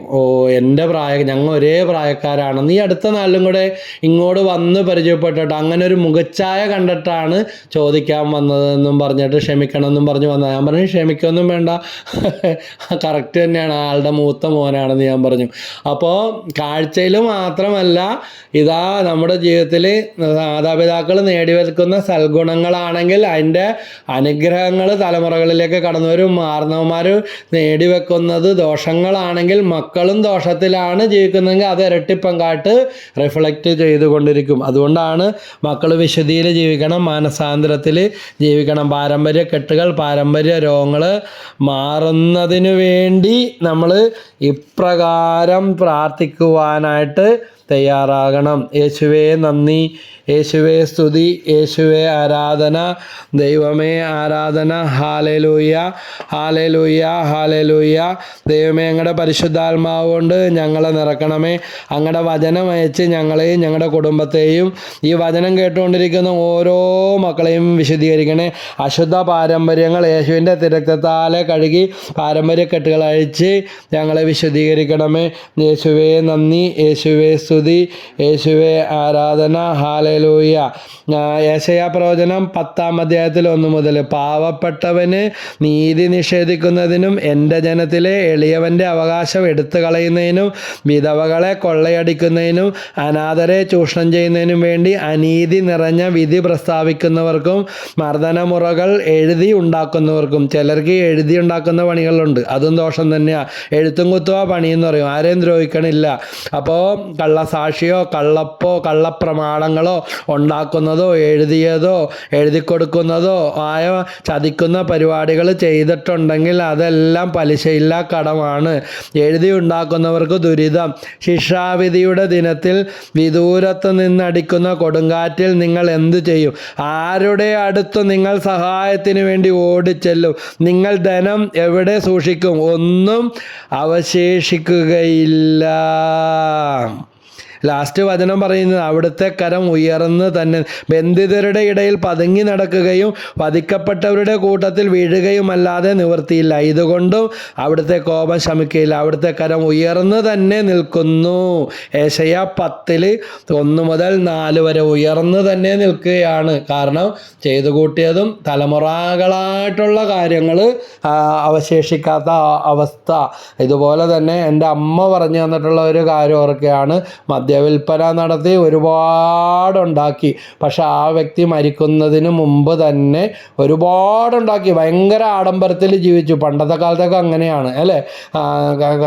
പിന്നെ ഇങ്ങനെ ഉണ്ടാക്കിയെങ്കിലും അദ്ദേഹത്തിൻ്റെ മരണത്തിന് മുമ്പ് തന്നെ ഇതാ സടകുടഞ്ഞെഴുന്നേൽക്കുന്നത് പോലെ മക്കളുടെ ജീവിതത്തിൽ കേസുകൾ, ക്രമക്കേടുകൾ, കൊലപാതക കുറ്റങ്ങൾ ഉണ്ടാക്കിയതെല്ലാം ഈ ഉണ്ടാക്കിയതിന് പുറമെ അന്ധവിശ്വാസത്തിലൊക്കെ പോയി. അങ്ങനത്തെ വിശ്വാസം, ഒരു ക്രിസ്ത്യാനിയാണ്, പക്ഷേ മറ്റു വിശ്വാസങ്ങളുടെ പുറകെ ഏതിൽ പിടിച്ചാലാ നിൽക്കുന്നത്. അപ്പോൾ ഒരു ക്രിസ്തീയ വിശ്വാസിക്ക് ഇതെല്ലാം നിഷിദ്ധമാണ്. അന്യ ദൈവ ആരാധനകൾ ഇതിൻ്റെയൊക്കെ പുറകെ പോയി അവസാനം മരണകാലം വരെ അങ്ങേയറ്റം ഞെരുക്കം. പിന്നെ മാനസാന്തരപ്പെട്ട് അച്ഛനെയൊക്കെ കൊണ്ടുവന്ന് കുമ്പസാരിപ്പിച്ച് രോഗിലവനൊക്കെ കൊടുത്ത് കണ്ണീര്. ഞാൻ അതിന് സാക്ഷ്യം കൂടെയാണ്. എനിക്ക് നേരിട്ട് അറിഞ്ഞ എൻ്റെ അമ്മ പറഞ്ഞു തന്നിട്ടുള്ളതാണ്. അതിനൊപ്പം ഈ സംഭവങ്ങളെ എനിക്കറിയാം. ഇതാ അങ്ങനെയൊക്കെ ചെയ്തൊക്കെ കഴിഞ്ഞപ്പോൾ ഈ മകനൊക്കെ നിരപരാധിയായ മകനൊക്കെ വെറുതെ കുടുംബം നോക്കുന്നവനൊക്കെ കേസൊക്കെ വന്നു ചേരുന്നു. ഉണ്ടായ സമ്പത്തും വാഹനങ്ങളും എല്ലാം കിടന്ന് നശിച്ച് ഒന്നും അനുഭവിക്കാൻ പറ്റാത്ത അവസ്ഥകളിൽ, കാരണം നിരപരാധിയുടെ കണ്ണുനീര് നിസ്സഹായനെ പിഴിഞ്ഞതും പ്രാക്കും അനീതിയും വഴി ധാരാളം, അല്ലാതെ തന്നെ നല്ല വഴികളുണ്ട്, പക്ഷേ ക്രമക്കേടുകളിലൂടെ കുടുംബത്തിൽ വന്നത് എല്ലാം പറത്തിയ അവസ്ഥ. അതുകൊണ്ട് ദൈവത്തോട് കരുണയ്ക്ക് വേണ്ടി എപ്പോഴും നമ്മൾ പ്രാർത്ഥിക്കണം. ദൈവമേ കരുണ ഉണ്ടാകണമേ എന്ന് എപ്പോഴും പ്രാർത്ഥിക്കുക. ഈശോയുടെ തിരത്തം കൊണ്ട് കഴുകണേന്ന് പ്രാർത്ഥിക്കണം. കാരണം 1000 തലമുറകൾ വരെ അവിടുന്ന് കരുണ കാണിക്കും. വീണ്ടും ജെറമിയ പ്രവചനത്തിൽ നമ്മൾ കാണുന്നുണ്ട്, 31-ാമത്തെ അധ്യായത്തിൽ 30-ാമത്തെ വാക്യത്തിൽ പറയുന്നുണ്ട് ഇതിനെക്കുറിച്ച്. ഞാൻ ഈ വിഷയത്തെക്കുറിച്ച് പറയുമ്പോൾ നിങ്ങൾക്ക് തന്നെ ദൈവം പല കാര്യങ്ങൾ, ഇങ്ങനെയുള്ള മേഖലകൾ നമ്മുടെ സ്വന്തം ജീവിതത്തിൽ കണ്ടുപിടിക്കാൻ പരിശുദ്ധാത്മാവ് നിങ്ങളെ സഹായിക്കട്ടെ എന്ന് പ്രാർത്ഥിക്കുകയാണ്. ഓരോരുത്തരും അവനവൻ്റെ അകൃത്യം നിമിത്തമാണ് മരിക്കുക. പച്ചമുന്തിരിക തിന്നുന്നവൻ്റെ പല്ലേ പൊളിക്കൂ. അതുകൊണ്ട് പൂർവ്വകടം എന്ന് പറഞ്ഞ് ഇന്ന് കടന്നുറങ്ങാതിരിക്കണ്ട. ഇതാ അതിന് പരിഹാരമുണ്ട്. മക്കളായിട്ട് നല്ല പ്രവൃത്തികൾ ചെയ്യുക, പശ്ചാത്തപിക്കുക, കുമ്പസാരിക്കുക, തിരിച്ചു കൊടുക്കേണ്ടതാണെങ്കിൽ തിരിച്ചു കൊടുക്കുക. ഇനി തിരിച്ചു കൊടുക്കാനില്ല എങ്കിൽ ദൈവത്തോട് പ്രാർത്ഥിക്കുക. എൻ്റെ പരിഹാര പ്രവൃത്തികൾ കിട്ടുന്നതനുസരിച്ച് ദൈവം തരുന്ന വഴിക്ക് കടങ്ങൾ തീർത്തു കൊള്ളാമെന്നും പരിഹാരം ചെയ്ത് ജീവിക്കാമെന്നും നേർച്ചകൾ, ദശാംശങ്ങൾ, സ്തോത്രക്കാഴ്ച, വിശുദ്ധ കുർബാന, പരിഹാര പ്രവൃത്തികൾ, സാധുജന സഹായം ഇവയിലൂടെ പരിഹാരം ചെയ്ത് ജീവിച്ചു കൊള്ളാമെന്ന് ഈ നിമിഷം തീരുമാനമെടുക്കുകയും ഇന്നു മുതൽ അതിനുവേണ്ടി പ്രയത്നിക്കുകയും പ്രാർത്ഥിക്കുകയും ചെയ്യുക. ഒറ്റയടിക്ക് തന്നെ ചിലപ്പോൾ നിങ്ങൾക്ക് സാധിച്ചെന്ന് വരികയില്ല. എന്നാൽ ആവും വിധം യേശുവിൻ്റെ കുരിശുമരണത്തോട് ചേർത്ത് എളിയ പരിഹാര പ്രവൃത്തികൾ ചെയ്ത് ജീവിക്കാമെന്ന് ദൈവത്തോട് വാഗ്ദാനം ചെയ്ത് പ്രാർത്ഥിക്കുമ്പോൾ ഈ ജെറമിയ 31:30 പച്ചമുന്തിരിങ്ങ തിന്നുന്നവൻ്റെ പല്ലേ പൊളിക്കൂ, അങ്ങനത്തെ അനുഭവമുണ്ടാകും. വളരെ തകർച്ചയിലും നാശത്തിലും ജീവിച്ച മാതാപിതാക്കന്മാരുടെ മക്കളായിട്ട് നല്ല രീതിയിൽ നല്ല ദൈവകൃപയിൽ നിറഞ്ഞ് പരിഹാരങ്ങളൊക്കെ ചെയ്ത് ജീവിക്കുന്ന കുടുംബങ്ങളെയും വ്യക്തികളെ അറിയാം. കൊളോസോസുകാർക്ക് വിശുദ്ധ പൗലോസ്ലീഹ എഴുതിയ ലേഖനത്തിൽ ഇത് തന്നെ 2-ാമത്തെ അധ്യായത്തിൽ 14-ാമത്തെ വാക്യത്തിൽ പറയുന്നുണ്ട്, നമുക്ക് ദോഷകരമായി നിന്ന ലിഖിത നിയമങ്ങളെ അവൻ മായ്ച്ചു കളയുകയും അവയെ കുരിശിൽ തറച്ച് നിഷ്കാസനം ചെയ്യുകയും ചെയ്തു. 15-ാമത്തെ വാക്യം, ആധിപത്യങ്ങളെയും അധികാരങ്ങളെയും അവൻ നിരായുധരാക്കി. അവൻ കുരിശിൽ അവയുടെ മേൽ വിജയം വരിച്ചുകൊണ്ട് അവയെ പരസ്യമായി അവഹേളനപാത്രമാക്കി. അപ്പോൾ ഈ 2 വചനങ്ങൾ കൊളോസോസുകാർക്ക് എഴുതിയ ലേഖനം വിശുദ്ധ പൗലോസ് എഴുതിയത് 2-ാമത്തെ അധ്യായം 14-ഉം 15-ഉം. ഈ വചനം വെച്ച് പ്രാർത്ഥിച്ച പാരമ്പര്യക്കെട്ടുകൾ വെറുതെ പ്രാർത്ഥിച്ചുകൊണ്ടിരുന്നാൽ മാത്രം പോരാ, പരിഹാരവും മാനസാന്തരവും എല്ലാം ഉണ്ടാകണം. അതെല്ലാം കൂട്ടിച്ചേർത്ത് വായിക്കണം. തിരിച്ചു കൊടുക്കേണ്ടതാണ് തിരിച്ചു കൊടുക്കണം. കരുണ കാണിക്കേണ്ടതാണെങ്കിൽ കരുണ കാണിക്കണം. പൂർവികരുടെ കണ്ണുനീര് വീഴ്ത്തിയിട്ടുണ്ടോ? നിരപരാധിയായ മാതാപിതാക്കളോട് കരുണയില്ലാതെ പെരുമാറിയിട്ടുണ്ടോ? അതൊക്കെ പലിശയില്ലാ കടമാണ് കേട്ടോ. ഇത് ചെയ്താൽ ഇത് കിട്ടുമെന്ന് ബൈബിളിൽ പറഞ്ഞിരിക്കുന്ന പ്രമാണങ്ങളിൽ പറഞ്ഞിരിക്കുന്ന വ്യക്തമായ കാര്യം ഇതാണ്. ഈ ഭൂമിയിൽ ദീർഘകാലം ജീവിച്ചിരിക്കേണ്ടതിന് മാതാപിതാക്കന്മാരെ ബഹുമാനിക്കുക. അപ്പോൾ ഇത് കേൾക്കുമ്പോൾ ഹൃദയം പൊട്ടുന്നവരും ഉള്ളുറുങ്ങുന്നവരും പങ്കാളിയോടോ മറ്റുള്ളവരോടൊക്കെ സഹോദരങ്ങളോട് വെറുപ്പ് തോന്നുന്നവരുണ്ട്. ആരും വിധിക്കാൻ വേണ്ടിയല്ല ഈ ശുശ്രൂഷ ചെയ്യുന്നത്, നമ്മളിലേക്ക് തന്നെ മടങ്ങി വരിക. അപ്പോസ്തല പ്രവർത്തനം 2:37 37 മുതൽ ഇത് കേട്ടപ്പോൾ അവർ ഹൃദയം നുറുങ്ങി പത്രോസിനോടും മറ്റ് അപ്പോസ്തലന്മാരോടും ചോദിച്ചു, സഹോദരന്മാരെ, ഞങ്ങൾ എന്താണ് ചെയ്യേണ്ടത്? വചനം കേൾക്കുന്ന വ്യക്തികൾ ഇതാ ഹൃദയം നുറുങ്ങി കുറ്റബോധത്തിലേക്കല്ല പോകേണ്ടത്. അതുകൊണ്ട് ആരും ഒന്നും നേടുന്നില്ല. യൂദാസിനുണ്ടായത് കുറ്റബോധവും പത്രോസിനുണ്ടായത് പശ്ചാത്താപവുമാണ്. അതുകൊണ്ട് അവർ ചോദിച്ചു, ഞങ്ങൾ എന്താണ് ചെയ്യേണ്ടത്? പത്രോസ് പറഞ്ഞു, വചനം കേട്ടവരോട് പറഞ്ഞത്, നിങ്ങൾ പശ്ചാത്തപിക്കുവിൻ, പാപമോചനത്തിനായി എല്ലാവരും യേശുക്രിസ്തുവിൻ്റെ നാമത്തിൽ സ്നാനം സ്വീകരിക്കുവിൻ, പരിശുദ്ധാത്മാവിൻ്റെ ദാനം നിങ്ങൾക്ക് ലഭിക്കും. ഈ വാഗ്ദാനം നിങ്ങൾക്കും നിങ്ങളുടെ സന്താനങ്ങൾക്കും, കണ്ട തലമുറകളെക്കുറിച്ച് പറയുന്നത് കണ്ട, വിദൂരസ്ഥർക്കും വിദൂരസ്ഥർക്കും നമ്മുടെ ദൈവമായ കർത്താവ് തൻ്റെ അടുക്കലേക്ക് വിളിക്കുന്ന, കാരണം മരണമൂലം അകന്നുപോയവരാകാം, അല്ലെങ്കിൽ ഈ ലോക ജീവിതത്തിൽ ജോലിയോ പഠിപ്പോ കാര്യങ്ങളായിട്ടൊക്കെ അകന്നിരിക്കുന്നവരും, അല്ലെങ്കിൽ ബന്ധത്തകർച്ച മൂലം അകന്നിരിക്കുന്നവരാകാം. അവിടെ അവർക്ക്, നമുക്ക്, വിദൂരസ്ഥർക്കും നമ്മുടെ ദൈവമായ കർത്താവ് തൻ്റെ അടുക്കലേക്ക് വിളിക്കുന്ന എല്ലാവർക്കും ഉള്ളതാണ്. ഇതിനൊറ്റ പരിഹാരമുള്ളൂ, പരിശുദ്ധാത്മാവ് നിറയപ്പെടണം. പരിശുദ്ധാത്മാവ് നിറയപ്പെടണമെങ്കിൽ നമ്മൾ അനുസരണവും മാനസാന്തരവും വിശുദ്ധിയും ഉള്ളവരായി തീർന്നേ പറ്റൂ. ഹല്ലേലൂയ. യേശുവേ നന്ദി, യേശുവേ സ്തുതി, യേശുവേ ആരാധന, ദൈവമേ ആരാധന, ദൈവമേ ആരാധന, യേശുവേ ആരാധന. ഞങ്ങളുടെ പരിശുദ്ധാത്മാവ് കൊണ്ട് ഞങ്ങളെ നിറക്കണമേന്ന് ഈശോയോട് പ്രത്യേകമായിട്ട് പ്രാർത്ഥിക്കാം. ഇതൊന്നും ഞങ്ങൾക്ക് ആരും പറഞ്ഞു തരാനുണ്ടായിരുന്നില്ല ബ്രദറെ, ഇപ്പോഴാണ് ഞങ്ങൾ ഇതെല്ലാം അറിയുന്നതെന്ന് പറയുന്നവരുണ്ട്. അപ്പോൾ അവൻ മറ്റു പല വചനങ്ങളാൽ അവർക്ക് സാക്ഷ്യം നൽകുകയും ഈ ദുഷിച്ച തലമുറ, മാനസാന്തരമില്ലാത്ത തലമുറയെ കുറിച്ച് പറയുകയാണ്. ദുഷിച്ച തലമുറയിൽ നിന്ന് നിങ്ങളെ തന്നെ രക്ഷിക്കുവിൻ എന്ന് ഉപദേശിക്കുകയും ചെയ്തു. അപ്പോൾ വചനം കേൾക്കുന്നവർ എന്ത് ചെയ്യണം? പശ്ചാത്തപിക്കണം, മാനസാന്തരപ്പെടണം. ദൂരെയുള്ളവരോടായാലും അടുത്തുള്ളവരോടായാലും മരിച്ചുപോയവരോടായാലും ഉള്ള കടമകൾ നിർവഹിക്കണം. നമുക്ക് ഒഴികഴിവില്ല, ഒളിച്ചിരുന്നിട്ട് കാര്യമില്ല. ഒട്ടകപ്പക്ഷിയുടെ ശരീരം വലിയതാണ്, ശത്രുക്കളെ കാണുമ്പോൾ കുഴി ഒഴിച്ചിട്ട് തല കൊണ്ടുവന്ന് കുഴിയിൽ ഇറക്കി വെക്കും. അതുകൊണ്ട് വല്ലതും നടക്കും? ഒന്നും നടക്കില്ല. ഒട്ടകപ്പക്ഷി സ്വന്തം മുട്ട ഇട്ട് അതിൻ്റെ കുഞ്ഞ് വിരിഞ്ഞ് മുട്ട ഇട്ട് അത് കുഴിച്ച് മൂടി വെച്ചിട്ട് പോകും. പക്ഷേ കുഞ്ഞ് വിരിഞ്ഞ് കഴിയുമ്പോൾ സ്വന്തം കുഞ്ഞാണെന്ന് അറിയാനുള്ള ജ്ഞാനം അതിനില്ലാത്തതുകൊണ്ട് അതിനെ ഇട്ട് ഓടിക്കുകയും കൊത്തിപ്പറിക്കുകയും ചെയ്യുമെന്നാണ് പറയപ്പെടുന്നത്. അതിനുള്ള ജ്ഞാനം കിട്ടിയിട്ടില്ല. ഇങ്ങനെ ദൈവത്തിൻ്റെ പരിശുദ്ധാത്മാവ് തരുന്ന ജ്ഞാനം ഇല്ല എങ്കിൽ നമ്മളും ഇതുപോലെ ഓട്ടം പിടിക്കും. ദൈവമേ, ഞങ്ങളുടെ പരിശുദ്ധാത്മാവ് കൊണ്ട് ഞങ്ങളെ നിറക്കണമേ, എളിമേന്ന പുണ്യം ഞങ്ങൾക്ക് തരണമേ, ഞങ്ങളുടെ കുടുംബങ്ങളെ വിശുദ്ധീകരിക്കണമേ, അങ്ങയുടെ പരിശുദ്ധാത്മാവിൻ്റെ അഭിഷേകം നൽകണമേ. കർത്താവേ, ഈ വചനം കേട്ടുകൊണ്ടിരിക്കുന്ന ഓരോ കുടുംബങ്ങളെയും അവിടുത്തെ തിരുരക്തം കൊണ്ട് കഴുകണമേ. ദൈവമേ, ഞങ്ങളുടെ പരിശുദ്ധാത്മാവ് എഴുന്നള്ളി വരട്ടെ. അപ്പോസ്തലപ്രവർത്തനം 3:19 പറയുന്നു, അതിനാൽ നിങ്ങളുടെ പാപങ്ങൾ മായ്ച്ച് കളയാൻ പശ്ചാത്തപിച്ച് ദൈവത്തിലേക്ക് തിരിയുവിൻ. നിങ്ങൾക്ക് കർത്താവിൻ്റെ സന്നിധിയിൽ നിന്ന് സമാശ്വാസത്തിൻ്റെ കാലം വന്നെത്തുകയും നിങ്ങൾക്ക് വേണ്ടി ക്രിസ്തുവായി നിശ്ചയിക്കപ്പെട്ടിരിക്കുന്ന യേശുവിനെ അവിടുന്ന് അയക്കുകയും ചെയ്യും. അതുകൊണ്ട് പൂർവ്വകടമായാലും ഇന്നത്തെ തലമുറയായാലും വരാനിരിക്കുന്നതായാലും ഇനി അയ്യോ പാരമ്പര്യം ഒന്നും പറഞ്ഞ് ആദ്യ പിടിച്ചിരിക്കണ്ട. ഇതാ നമ്മളെന്ത് ചെയ്യണം? അതിനെ ഓർത്ത്, അവരെ ഓർത്ത്, നമ്മളെ ഓർത്ത്, അവരെ കുറ്റപ്പെടുത്താതെ അനുദപിച്ച് പരിഹാര പ്രവൃത്തികൾ പശ്ചാത്തപിച്ച് ദൈവത്തിലേക്ക് തിരിയണം. പശ്ചാത്തപിച്ചാൽ മാത്രം പോരാ, വളരെ പ്രധാനപ്പെട്ട കാര്യം ദൈവത്തിലേക്ക് തിരിയണം. ഈ വചനം കേട്ടുകൊണ്ടിരിക്കുന്ന വ്യക്തി സ്വജാതീയനോ വിജാതീയനോ ഇതര സ്വഭാവക്കാരനോ ആരുമാട്ടെ, ദൈവത്തിന് പക്ഷപാതമില്ല. പശ്ചാത്തപിക്കുന്ന എല്ലാവർക്കും ഈ പാപമോചനവും രക്ഷയും പരിശുദ്ധാത്മാവിൻ്റെ അഭിഷേകവും അവിടെ നിന്ന് നൽകി അനുഗ്രഹിക്കും. അതുകൊണ്ട് നേരത്തെ കേട്ട വചനം കൊളോസോസ് എഴുതിയ ലേഖനത്തിലെ ആ വചനം നമ്മൾ 2-ാം അധ്യായം 14-15 വാക്യങ്ങൾ വെച്ച് പ്രത്യേകം പ്രാർത്ഥിക്കണം. അത്ഭുതകരമായ വിടുതലുണ്ടാകും. ആധിപത്യങ്ങളെയും അധികാരങ്ങളെയും അവൻ നിരായുധരാക്കി. 14 നമുക്ക് ദോഷകരമായ നിയമങ്ങളെ അവൻ മായ്ച്ചു കളയുക, അവയെ കുരിശിൽ തറച്ച്. പിന്നെ അവിടെ നിന്ന് അനങ്ങൂല. യേശുവിൻ്റെ തിരുക്കുരിശിനാൽ, തിരുരക്തത്താൽ.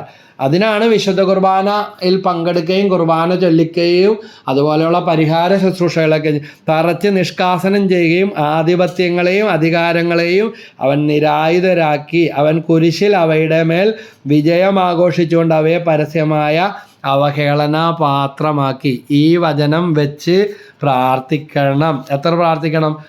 സാധിക്കുമെങ്കിൽ ഒരു 33 പ്രാവശ്യം വെച്ച് ഒരു 21 ദിവസം പ്രാർത്ഥിക്കുക.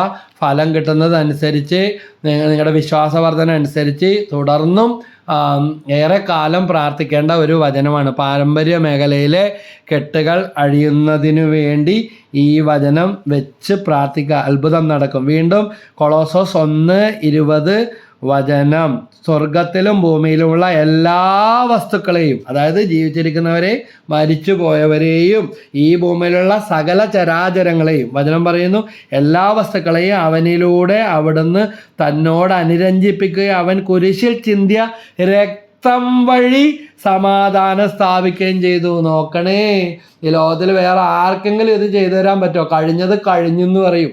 ഇനി നിന്റെ കാര്യം പോക്കായെന്ന് പറയും. ഉണ്ടായപ്പോൾ അനുഭവിച്ചില്ലേ, കാരണവന്മാർ നല്ലോണം അടിച്ചു പൊളിച്ചതല്ലേ, ഞാൻ അനുഭവിച്ചോ എന്ന് പറയും. ലോകം ചവിട്ടിത്തള്ളും. പക്ഷെ വചനം പറയുകയാണ്, യേശുവിനെ വിളിച്ചാൽ, യേശുവിനെ ഇറക്കിക്കൊണ്ട് വന്നാൽ, യേശുവിനെ സമർപ്പിച്ച് പ്രാർത്ഥിച്ചാൽ ഇന്നെന്നതുപോലെ മാറ്റം വരും. സ്വർഗത്തിലും ഭൂമിയിലുമുള്ള എല്ലാ വസ്തുക്കളെയും അവനിലൂടെ അവിടുന്ന് തന്നോട് അനുരഞ്ജിപ്പിക്കുക, അവൻ കുരിശിൽ ചിന്തിയ രക്തം വഴി സമാധാനം സ്ഥാപിക്കുകയും ചെയ്തു. കാരണം എന്താണ്? കൊളോസോസ് 1:19 പറയും, എന്തെന്നാൽ അവനിൽ സർവ്വസമ്പൂർണതയും നിവസിക്കണമെന്ന് ദൈവം തിരുമനസ്സായി. അപ്പം ഈ വചനം കൊളോസോസ് 1:19-20 ഈ വചനം 33 പ്രാവശ്യം വീതം 21 ദിവസം പ്രാർത്ഥിക്കുക. അപ്പോൾ പ്രാർത്ഥിക്കാനുള്ള വചനങ്ങൾ മനസ്സിലായ? കൊളോസോസ് 2:14-15, വീണ്ടും കൊളോസോസ് 1:19-20. പാരമ്പര്യമായി ഉണ്ടായിക്കൊണ്ടിരിക്കുന്ന രോഗങ്ങൾ അടുത്ത തലമുറയിലേക്കെങ്കിലും വരാതെ അവിടെ സ്റ്റോപ്പ് ആവും. പാരമ്പര്യമായി ഉണ്ടായിക്കൊണ്ടിരിക്കുന്ന അപകടങ്ങളുടെ ദുഷിച്ച പാരമ്പര്യമുണ്ട്. അപ്പന് സംഭവിച്ചു, അതുപോലെ അടുത്ത വീണ്ടും ഇതിങ്ങനെ ബ്രേക്കില്ലാതെ പോയിക്കൊണ്ടിരിക്കുന്ന അവസ്ഥകൾ. അപ്പോൾ ഈ ദുഷിച്ച പാരമ്പര്യം, അശുദ്ധ പാരമ്പര്യം ഞങ്ങളിൽ ഞങ്ങളുടെ കുടുംബം നിന്ന് നീക്കിക്കളയണമേ. യേശുവിൻ്റെ തിരുരക്തം കൊണ്ട് അവിടുത്തെ കുരിശു മരണത്താൽ ഈ വചനത്തിൻ്റെ കൊളോസോസ് 1:19-20 കൊളോസോസ് 2:14-15 ഈ വചനത്തിൻ്റെ അഭിഷേകത്താൽ നിറക്കണമേ എന്ന് പ്രാർത്ഥിച്ചാൽ വലിയ അത്ഭുതം നിങ്ങൾ ദർശിക്കും. വലിയ അത്ഭുതം എന്ന് പറഞ്ഞാൽ വലിയ അത്ഭുതം. ബ്രദറ് ഒരു നിമിഷം പോലും റെസ്റ്റ് ഇല്ലാതെ ഓടി നടന്ന് കാണുന്ന, പങ്കുവെക്കുന്ന ഈ ദൈവത്തിൻ്റെ രക്ഷ ഈ അനുഭവമാണ്. യേശുവിൻ്റെ കുരിശോട് ചേർത്ത് പ്രാർത്ഥിച്ചാൽ അഴിയാത്ത പാരമ്പര്യമില്ല, അഴിയാത്ത കെട്ടുമില്ല. കാരണവന്മാരായിട്ട് തന്നെ ചില കുടുംബങ്ങളിൽ നിന്ന് നോക്കുമ്പോൾ വല്ല പൊങ്ങണുമില്ല താഴണുമില്ല, ഒരു വല്ലാത്ത അവസ്ഥയിൽ കിടക്കുന്ന അങ്ങനത്തെ എത്രയോ കുടുംബങ്ങൾ ഇതുപോലെ വചനം വെച്ച് പ്രാർത്ഥിച്ചപ്പോൾ. പിന്നെ നിരന്തരമായിട്ട് കേസ് കുടുംബം, കേസ് മാത്രമേ ഉള്ളൂ, വഴക്ക്, കേസ്, അടിപിടി, കടിപിടി. ഇതൊക്കെ ഈ തലമുറയിൽ ഇവിടം കൊണ്ട് തീർന്ന് ഒരു ഫുൾ സ്റ്റോപ്പ് ഇട്ട് ഇവിടം കൊണ്ട് ഒരു മാറ്റം വരും. അതിനുവേണ്ടി പ്രാർത്ഥിക്കണം. സഹോദരങ്ങൾ തമ്മിൽ നോക്കിയാൽ കടികയറുന്ന അവസ്ഥ, ഭാര്യയും ഭർത്താവും തമ്മിൽ കഴിഞ്ഞ തലമുറയിലും മുട്ടൻ പ്രശ്നങ്ങളായിരുന്നു, ഈ തലമുറയിലും ചത്തതിനൊക്കെ ജീവിച്ചിരിക്കും. ഒരു ദാമ്പത്യ സന്തോഷമോ അല്ലെങ്കിൽ ഭാര്യ ഭർത്ത് വിശുദ്ധിയിലുള്ള സ്നേഹമോ ഒന്നുമില്ല. ഏതാണ്ട് ഒരു പേരിനൊപ്പിച്ച് ജീവിക്കുന്ന അവസ്ഥ. ഈ കെട്ടുകളെല്ലാം, ഈ പാരമ്പര്യ കെട്ടുകൾ, തലമുറ ശാപങ്ങൾ കുരിശോട് ചേർത്ത് പ്രാർത്ഥിച്ചാൽ അത്ഭുതകരമായിട്ട് ഇതെല്ലാം അഴിഞ്ഞു കിട്ടും എന്നുള്ള കാര്യത്തിൽ ഒരു സംശയവും ഇല്ല. അങ്ങനെയുള്ള ഒരു അവസ്ഥയ്ക്ക് വേണ്ടി നമ്മൾ പ്രാർത്ഥിക്കണം. യെശയ്യാ പ്രവചനം 35-3 മുതൽ ദുർബല കരങ്ങളെ ശക്തിപ്പെടുത്തുകയും ബലഹീനമായ കാൽമുട്ടുകളെ ഉറപ്പിക്കുകയും ചെയ്യുവിൻ. ഭയപ്പെട്ടിരിക്കുന്നവരോട് പറയുവിൻ, ഭയപ്പെടേണ്ട, ധൈര്യം അവലംബിക്കുവിൻ. ഇതാ നിങ്ങളുടെ ദൈവം പ്രതികാരം ചെയ്യാൻ വരുന്നു. ദൈവത്തിൻ്റെ പ്രതിഫലമായി വന്ന് അവിടുന്ന് നിങ്ങളെ രക്ഷിക്കും. അപ്പോൾ അന്ധരുടെ കണ്ണുകൾ തുറക്കപ്പെടും. ഇതുവരെ അടഞ്ഞു തന്നെ ഇരുന്ന, എന്ത് പറഞ്ഞാലും മനസ്സിലാക്കാത്ത, എത്ര പറഞ്ഞാലും അടിപിടിയും ഗുണ്ടായുസവും വഴക്കും കേസും അവസാനിക്കാത്ത കുടുംബങ്ങളൊക്കെ ഈ വചനം വെച്ച് പ്രാർത്ഥിക്ക്. യെശയ്യാ 35:3 മുതൽ 7 വരെയുള്ള വാക്യങ്ങൾ പ്രാർത്ഥിക്കാൻ തുടങ്ങ്. കുടുംബ സ്വർഗമായി മാറും. കേസുകൾ 33 കേസുള്ള ഞങ്ങളിതുപോലെ മരിയൻ ധ്യാനം നടത്തിക്കൊണ്ടിരിക്കുക ഒരു ധ്യാനകേന്ദ്രത്തിൽ. അപ്പോൾ ഒരു ചെറുപ്പക്കാരൻ വന്നു, അടുത്ത ധ്യാനം നടത്തിയപ്പോൾ അടുത്തതിനും വന്നു, വീണ്ടും നടത്തിയപ്പോൾ വീണ്ടും വന്നു. അപ്പോൾ പറഞ്ഞ ഇതാണ്, ബ്രദറെ 33 കേസ് എൻ്റെ പേരിലുണ്ടായിരുന്നു. ഞാൻ ചോദിച്ചു, പിന്നെയും ഇങ്ങനെ ധ്യാനത്തിൽ അങ്ങനെ ഇതൊക്കെ കൂടിയാണ് ഇനി 2-3 എണ്ണം കൂടി എനിക്ക് തീരാനുള്ളൂ. എൻ്റെ ജീവിതവും ദൈവം മാറ്റിത്തന്നു.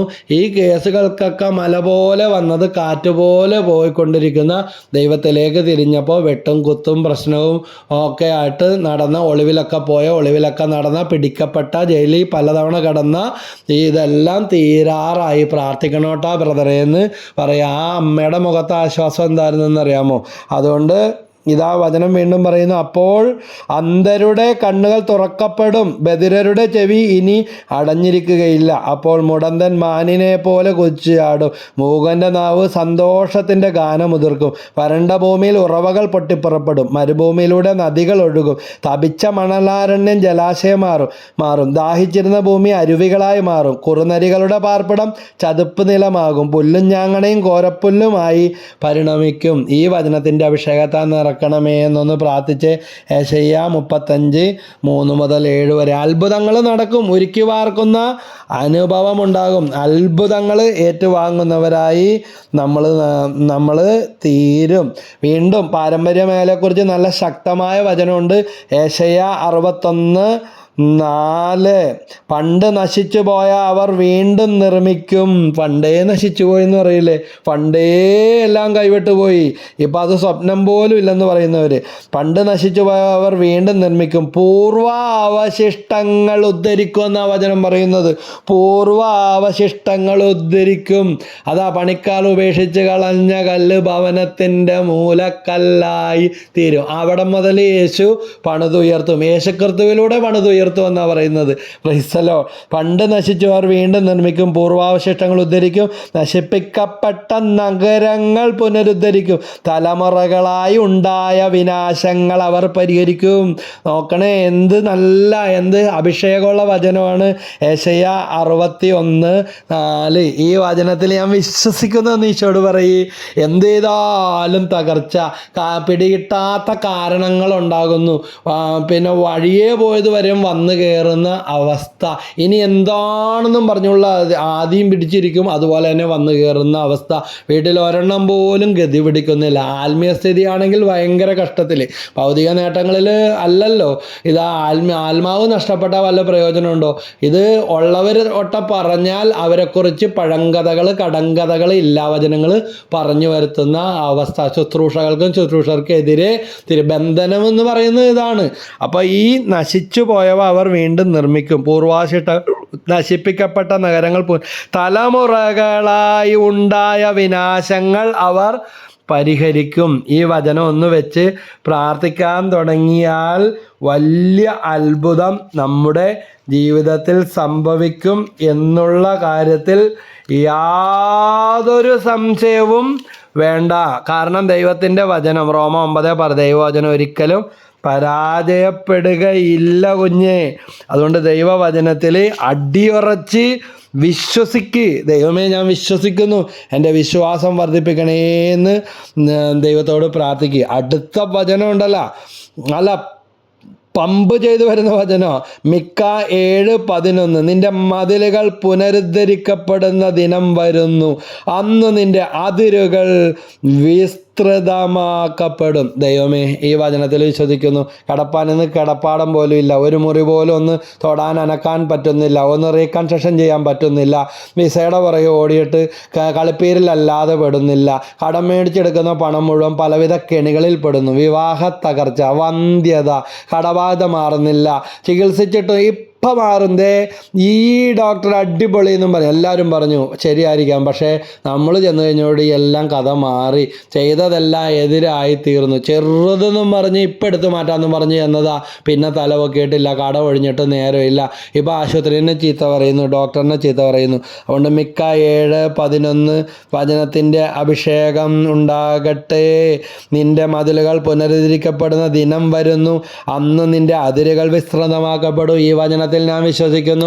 തലമുറകളായിട്ട് വന്നുപോയ നഷ്ടശിഷ്ടങ്ങൾ കർത്താവെ പുനരുദ്ധരിക്കണമേ, ഞങ്ങളുടെ കുടുംബത്തെ വിശുദ്ധീകരിക്കണേ. ഞങ്ങളുടെ കുടുംബത്തിൽ നിന്ന് പ്രാർത്ഥനയില്ലാതെ കടന്നുപോയവർ, കടം മാത്രം വരുത്തി വെച്ച് പോയവരോടുള്ള വെറുപ്പ്, കർത്താവെ കാരണവന്മാരായിട്ട് ഒന്നും ഉണ്ടാക്കി വെച്ചില്ല എന്നുള്ള അവരോട് വെറുപ്പ് വെച്ച് നമുക്കും ഉണ്ടാക്കാൻ പറ്റുന്നില്ല, അവരുണ്ടാക്കാത്തതിനുള്ള പിറുവിറുപ്പ്, അതെല്ലാം ഉള്ള മക്കളൊക്കെ ഉണ്ട്. ഇന്ന് ഈ വചനം കേൾക്കുന്ന മക്കളെ, അതെല്ലാം വികലമായ എല്ലാ ചിന്താഗതികളും യേശു നാമത്തിൽ നിർവീര്യമായി പോട്ടെ.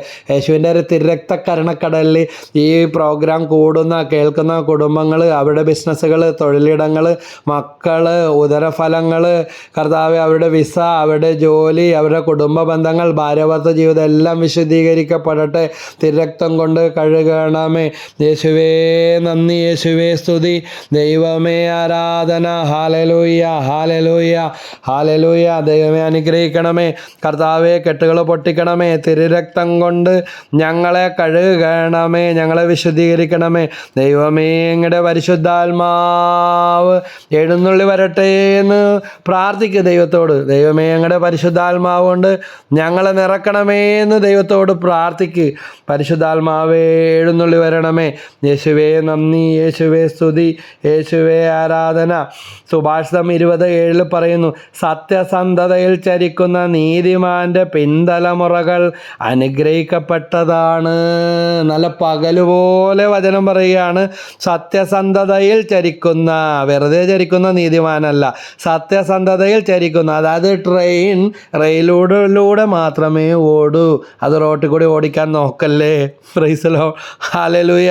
ഫ്ലൈറ്റ് അത് റോട്ടിൽ കൂടെ ഓടിക്കാൻ നോക്കല്ലേ. ഓടി അതിൻ്റെ റൺവേയിലൂടെ അത് ഓടി കുതിച്ചു ഉയരും, അവിടെ പ്രതിബന്ധം ഉണ്ടാക്കല്ലേ. ഇതുപോലെ തന്നെയാണ് സത്യസന്ധതയിൽ ചരിക്കുന്ന നീതിമാന്റെ പിൻതലമുറകൾ അനുഗ്രഹിക്കപ്പെട്ടതാണ്. സുഭാഷിതം 20:7 വചനം മറന്നുപോലെ ഏത് ഉറക്കത്തിൽ വിളിച്ചു ചോദിച്ചാലും ഓർമ്മയുണ്ടാകണം. സുഭാഷിതം 20:7 ബൈബിളിലുണ്ട്, ബൈബിളിൽ ഇല്ലാത്തതായിട്ട് ഒന്നുമില്ല. ദാവീദിൻ്റെ ജീവിതത്തിൽ നമ്മൾ കാണുന്നുണ്ട്. ദാവീദ് പാപം ചെയ്തു, ദൈവകൽപ്പനകൾ ലംഘിച്ചു. ഇതിൻ്റെ ആഫ്റ്റർ എഫക്റ്റുകൾ എങ്ങാടൊക്കെ പോയി. ദാവീദിൻ്റെ സന്തതി പരമ്പരകളിലേക്ക് ഇതെല്ലാം കടന്നു വരികയാണ്. ദാവീദിൻ്റെ മക്കൾ തമ്മിൽ പോലും പാപം ചെയ്യുന്നു. ദാവീദിൻ്റെ മകൻ ഇതാ സ്വന്തം ദാവീദിൻ്റെ മകളെ തന്നെ വ്യഭിചാരത്തിന്, അശുദ്ധിക്ക് ഇടയാക്കുന്ന അവസ്ഥകൾ നമ്മൾ വചനത്തിൽ കാണുന്നുണ്ട്. തലമുറ ശാപങ്ങൾ കടന്നു വരുന്ന വഴികളിൽ ഇതെല്ലാം നമ്മൾ കാണുകയാണ്. സാവൂളിൻ്റെ കുടുംബവും ദാവീദിൻ്റെ കുടുംബവും തമ്മിൽ യുദ്ധം നടന്നുകൊണ്ടിരിക്കെ അബ്നേർ സാവൂളിൻ്റെ കുടുംബത്തിൽ പ്രാബല്യം നേടിക്കൊണ്ടിരുന്നു. ദാവീദിൻ്റെ പുത്രന്മാരെല്ലാം പല പ്രശ്നങ്ങളിലേക്ക് പോവുകയാണ്. ദാവീദ് പാപം ചെയ്തു, പക്ഷേ ദാവീദിൻ്റെ മകൻ അബ്നോൻ ദാവീദിൻ്റെ മകളെ ബലാത്സംഗം ചെയ്യുകയാണ്. ഈ സംഭവം ആരെ ചൊടിപ്പിച്ചു? അബ്സലോമിനെ ചൊടിപ്പിച്ചു. അബ്സലോം എന്ത് ചെയ്തു? അബ്സലോം ഈ അബ്നോനെ, സഹോദരിയെ ദുരുപയോഗം ചെയ്ത അവനെ നശിപ്പിച്ച് കളയുകയാണ്. നോക്കി, അപ്പൻ്റെ പാപത്തിൻ്റെ കെട്ടുകൾ ആരിലേക്ക് വരികയാണ്? മക്കളിലേക്ക് വരികയാണ്. അതുകൊണ്ട് മാതാപിതാക്കളുടെ അനുദപിക്കാത്ത പാപങ്ങൾ മക്കളെ വേട്ടയാടും. വിവാഹ തകർച്ചകൾ, ഞാനൊരൊക്കെയാണ് എല്ലാ സ്ഥലത്തും ഓടി തളർന്നു ഒരു ചെറുപ്പക്കാരൻ, നല്ല സുന്ദരൻ, നല്ല മിടുക്കൻ, നല്ല ശമ്പളമുണ്ട്, നല്ല സമ്പന്ന കുടുംബത്തിൽ നിന്നാണ് കല്യാണം കഴിച്ചത്. കൊച്ചിന് 1.5 വയസ്സാകുന്നവർ ഭയങ്കര സന്തോഷമായിരുന്നു എന്നാണ് പറഞ്ഞത്. നിർവചിക്കാൻ പറ്റാത്ത രീതിയിലൊക്കെ ജീവിച്ചു. പക്ഷെ പണി തുടങ്ങിയത് എപ്പോഴാണെന്ന് അറിയാമോ? കൊച്ചിന് 1.5 വയസ്സായി. ഇദ്ദേഹവും ഭാര്യയും തമ്മിൽ ഒത്തിരി പറയാൻ പറ്റാത്ത രീതിയിലുള്ള വഴക്കും പ്രശ്നങ്ങളും എല്ലാമായി. അങ്ങനെ പ്രാർത്ഥിച്ചുകൊണ്ടിരിക്കുമ്പോൾ കരിക്കട്ട പോലെയുള്ളൊരു സ്ത്രീരൂപങ്ങളാണ് ഇങ്ങനെ കണ്ടുകൊണ്ടിരിക്കുന്നത്. അപ്പോൾ ഒന്നുമില്ലെന്ന് പറഞ്ഞു. അവസാനം പറഞ്ഞു, 3 പെൺകുട്ടികളെ സ്നേഹിച്ച് കല്യാണം കഴിക്കാമെന്ന് തെറ്റിദ്ധരിപ്പിച്ച് അവരെ ജീവിതം വ്യാമോഹിപ്പിച്ച് എല്ലാത്തരം പാപത്തിലും ജീവിച്ചു. അതിൽ 2 പേര് പറഞ്ഞ്, നീ ഒരിക്കലും ഗതി പിടിക്കില്ല, നീ അനുഭവിച്ചിരിക്കുമെന്ന് പറഞ്ഞ് അവനത് പുല്ലുവില കൊടുത്തു, നീ പോടിയെന്നും പറഞ്ഞ് ജീവിക്കാവുന്ന എല്ലാ ആർഭാടവും എല്ലാ പാപത്തിലും കല്യാണം കഴിക്കാതെ അവരായിട്ട് ജീവിച്ചു.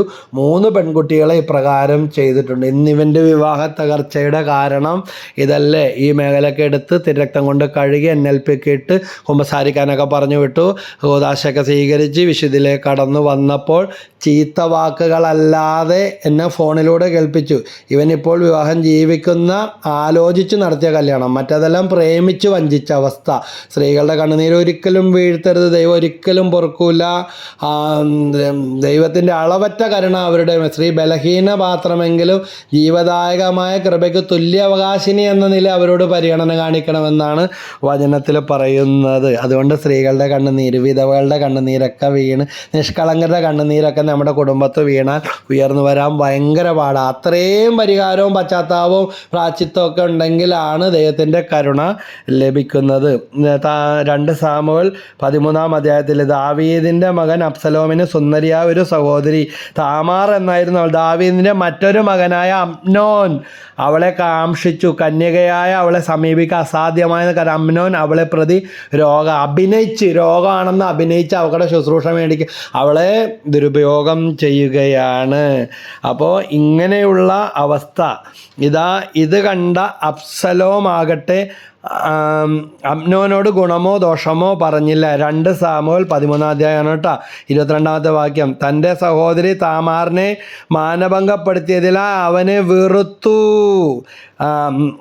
അപ്പോൾ 28-ാമത്തെ വാക്യത്തിൽ 2 സാമുവേൽ 13:28 അബ്സലോം ദാസന്മാർക്ക് നിർദ്ദേശം നൽകി, അമ്നോൻ വീഞ്ഞു കുടിച്ച് ഉന്മത്തനാകുമ്പോൾ അവനെ വെട്ടുക എന്ന് ഞാൻ പറയുമ്പോൾ അവനെ കൊന്നുകളയണം. ഭയപ്പെടേണ്ട, ഞാനല്ലേ നിങ്ങളോട് കൽപ്പിക്കുന്നു. അബ്സലോം കൽപ്പിച്ചതുപോലെ ഭൃത്യന്മാർ അമ്നോനെ കൊന്നു. നോക്കി അപ്പൻ്റെ ജീവിതത്തിൽ ദാവീദ് തൻ്റെ ദാസൻ തന്നോടൊപ്പം സൈന്യ സേവനം ചെയ്ത തൻ്റെ ഭൃത്യൻ അവനോട് കരുണ കാണിക്കാതെ അവനെ ചതിവിൽ വഞ്ചിച്ച് അവനെ ചതിവിൽ കൊന്നു. അവൻ്റെ ഭാര്യയെ പ്രാപിച്ചു. പക്ഷേ ആ കുഞ്ഞു മരിച്ചുപോയി. കുടുംബത്തിലേക്ക് വരുന്ന ആ പാപത്തിൻ്റെ അലകൾ നോക്കി. ഇവിടെ മക്കൾ തമ്മിൽ അമ്നോൻ, താമാർ, അതുപോലെ അബ്സലോം, ഉണ്ടാകാൻ പാടില്ലാത്ത കാര്യങ്ങൾ കുടുംബത്തിൻ്റെ അകത്ത് തന്നെ ഉണ്ടാവുന്നു. നമുക്കൊന്ന് ആത്മശോധന ചെയ്ത് നോക്കാം. നമ്മുടെ കുടുംബത്തിൻ്റെ അകത്ത് തന്നെ ഉണ്ടാവുന്ന കാര്യങ്ങളല്ലേ ഇന്ന് നമ്മളെ ക്യാൻസർ പോലെ കാർന്നു പിടിക്കുന്നത്. അതുകൊണ്ട് ദൈവമേ കരുണ കാണിക്കണേ, മാനസാന്തരം കൊടുക്കണേ, തിരുരക്തം കൊണ്ട് കഴുകണേ എന്ന് പ്രാർത്ഥിക്കാൻ. ദൈവമേ ഞങ്ങളാൽ ആവുന്ന വിധം പരിഹാര പ്രവൃത്തികൾ, പ്രായശ്ചിത്ത പ്രവൃത്തികൾ, വിശുദ്ധ കുർബാന, സാധുജന സഹായങ്ങൾ, സൽപ്രവൃത്തികൾ, വിശപ്പിൻ്റെ വിളി, ദശാംശങ്ങൾ, നേർച്ച കാഴ്ചകൾ, ഇവയിലൂടെ പരിഹാരം ചെയ്തു കൊള്ളാമെന്നൊക്കെ ദൈവത്തോട് പ്രാർത്ഥിക്കുക. അഗതികളോടും അശരണോടും കരുണ കാണിക്കുക, പരിഹാര പ്രവൃത്തികൾ ചെയ്യുക. യേശുവിൻ്റെ തിരുരക്തം കൊണ്ട് കഴുകി മനസ്സൊന്നൊന്ന് ശപിച്ച ശാപങ്ങൾ, പൂർവികരുടെ കണ്ണുനീര്, അവരേറ്റുവാങ്ങിയ സമ്പാദ്യങ്ങളോടൊപ്പം തന്നെ നിരപരാധികളുടെ കണ്ണുനീരുകൾ ഇന്ന് കുടുംബത്തിൽ കടന്നു വന്നിട്ടുണ്ടെങ്കിൽ യേശുവിൻ്റെ തിരുരക്തം കൊണ്ട് കഴുകണമേ. ഗവൺമെൻറ് കണക്കുകൾ വെട്ടിപ്പ് നടത്തി വെള്ളം വിതരണം അല്ലെങ്കിൽ ഊർജ്ജ വിതരണം, അവയിലൊക്കെ കൈക്കൂലി, കരിഞ്ചന്ത, കള്ളത്രാസ്, നിസ്സഹായരെ പിഴിഞ്ഞെടുത്ത, ദരിദ്രരെ പിഴിഞ്ഞുണ്ടാക്കിയ കൈക്കൂലി, അതുപോലെ കോൺട്രാക്റ്റ് പിടിച്ച വർക്കുകളിൽ മറ്റുള്ളവർക്കും പങ്കുവെച്ചു കൊടുത്തെന്നും പറഞ്ഞ് കണക്കുകൾ ക്രമക്കേടുകൾ നടത്തി. ഞാൻ ഓർക്കാം ഒരു കുടുംബം നോക്കേണ്ടവൻ ഇഞ്ച പഞ്ചീസായി കിടക്കുന്നു. മറ്റു പല ക്രമക്കേടുകളും ആ വ്യക്തിയുടെ ജീവിതത്തിൽ. അപ്പോൾ മനസ്സിലായത് ഇതാണ്. അപ്പം സർക്കാരിൻ്റെ ഒരു വർക്ക് പിടിച്ച് ചെയ്യുന്ന അങ്ങനത്തെ പല സംഭവങ്ങളും എനിക്ക് പറയാനുണ്ട്. അതിലൊക്കെ പക്ഷേ ഒന്നും പിടിക്കപ്പെട്ടിട്ടില്ല, മനുഷ്യരുടെ മുമ്പിൽ പിടിക്കപ്പെട്ടിട്ടില്ല. പക്ഷേ ദൈവത്തിൻ്റെ മുമ്പിൽ കണക്ക് പറയേണ്ടത് കൊണ്ടല്ലേ കുടുംബത്തിൽ അനുഭവിക്കേണ്ട അവകാശികൾക്ക് അനുഭവിക്കാൻ പറ്റുന്നില്ല. അതുപോലെ ചിലർ പണിയൊക്കെ പിടിച്ചിട്ട് പൈസയൊക്കെ മേടിക്കും. പൈസ കിട്ടിക്കഴിയുമ്പോൾ സ്വഭാവം മാറും, വിശ്വാസവഞ്ചന, ചതി, അതുപോലെ തൂക്കം തട്ടിക്കൽ, മായം ചേർക്കൽ, ഇങ്ങനെ കുടുംബത്തിലേക്ക് കടന്നു വന്ന പാലിൽ വെള്ളം ചേർത്ത് കഴിയുമ്പോൾ വെള്ളത്തിന് പാലിൻ്റെ വില, ഇങ്ങനെയൊക്കെ കടന്നു വന്ന് ഞാൻ മനസ്സിലാകാൻ വേണ്ടി പറഞ്ഞാൽ ഇങ്ങനെയൊക്കെ കടന്നു വന്ന അനീതിയായിട്ടുള്ള പണങ്ങൾ അവിടെ കിടന്ന് ഇങ്ങനെ തിരിച്ചുകൊണ്ടിരിക്കും കുടുംബത്തിലും തലമുറകളിലും. മരുന്നിന് കൊടുത്താൽ പോലും ഫലം കാണുന്നില്ല. അതുകൊണ്ട് ദൈവമേ കരുണ തോന്നണേ, എന്നിൽ അലിവ് തോന്നണേ എന്ന് പ്രാർത്ഥിക്ക്. കുമ്പസാരക്കൂട്ടിൽ ഓടിക്കോ, അല്ലെങ്കിൽ എത്രയും പെട്ടെന്നൊരു ധ്യാനം, തിരക്താഭിഷേക ധ്യാനം, ഒരു ആന്തരിക സൗഖ്യ ധ്യാനം ഒക്കെ കൂടുക. ദൈവമേ ഞങ്ങളെ പുതിയ സൃഷ്ടികളാക്കണമേ, മാനസാന്തരം കൊടുക്കണമേ, ശാപങ്ങൾ ഞങ്ങളുടെ കുടുംബത്തിൽ നിന്ന് നീക്കിക്കളയണമേ. ഈ പറഞ്ഞ വചനങ്ങൾ കൊളോസോസ് 1:20, മിക്ക 7:11, അതുപോലെ കൊളോസോസ് 2:14-15, ഈ വചനങ്ങളെല്ലാം യെശയ്യാ 61 വചനങ്ങൾ, യെശയ്യാ 35 വചനങ്ങളെല്ലാം പറഞ്ഞും എഴുതിയൊക്കെ പ്രാർത്ഥിക്കാനായിട്ട് തുടങ്ങുക. ഈ പ്രോഗ്രാം പ്രോഗ്രാമിലൂടെ ദൈവമേ ഇവരെ സ്പർശിക്കുന്നതിന് നന്ദി പറയുന്നു. സെയിൻറ്റ് മേരീസ് ഫാമിലിയുടെ ഈ പ്രേക്ഷിത ശുശ്രൂഷയിൽ പങ്കെടുത്ത, ഇത് ഷെയർ ചെയ്യുന്ന, സബ്സ്ക്രൈബ് ചെയ്യുന്ന എല്ലാവരെയും അനുഗ്രഹിക്കണമേ. പ്രാർത്ഥനയിൽ എന്ന പോലെ എല്ലാവരെയും കണ്ടു പ്രാർത്ഥിക്കുന്നു. നിങ്ങളുടെ പ്രാർത്ഥനാ നിയമങ്ങൾ കമൻറ്റ് ചെയ്യുക. ഇനിയും അത്യാവശ്യമുള്ളതാണെങ്കിൽ വാട്സാപ്പിലൂടെ നിങ്ങൾക്ക് വോയിസ് മെസ്സേജ് ആയിട്ടോ എഴുതിയോ ഒക്കെ അയച്ചാൽ സാധിക്കുന്ന സമയങ്ങളിൽ ദൈവം അനുവദിക്കുമ്പോൾ അതിനുള്ള മറുപടികളും സന്ദേശങ്ങളും വചനങ്ങളും ഒക്കെ നൽകുന്നതാണ്. പ്രാർത്ഥനയിൽ നിങ്ങളെല്ലാം നൽകുന്ന സപ്പോർട്ടിനെല്ലാം ഞാൻ സർവശക്തനായ ദൈവത്തിന് നന്ദി പറയുന്നു. ദൈവം എല്ലാവരെയും അനുഗ്രഹിക്കട്ടെ. പരിശുദ്ധമ്മയുടെ വിമലഹ ദൈവം വഴി നമ്മുടെ കുടുംബങ്ങളെ സമർപ്പിച്ച് ദൈവകരുണയ്ക്ക് വേണ്ടി പ്രാർത്ഥിക്കാം. യേശുവിൻ്റെ തിരുരക്തം കൊണ്ട് കഴുകപ്പെട്ട് പരിശുദ്ധമ്മയുടെ പ്രത്യേക സഹായത്തിൻ്റെ യോഗ്യതയാൽ നമ്മളെല്ലാം അനുഗ്രഹിക്കപ്പെട്ട് എല്ലാ വിശുദ്ധന്മാരുടെയും കൂട്ടായ്മയും മാലാമാരുടെ സംരക്ഷണം ഉണ്ടാകട്ടെ. നിത്യം പിതാവിൻ്റെയും പുത്രൻ്റെയും പരിശുദ്ധാത്മാവിൻ്റെയും നാമത്തിൽ ആമേൻ. ഈശോ മിശിഹായ്ക്ക് സ്തുതിയായിരിക്കട്ടെ. Praise the Lord.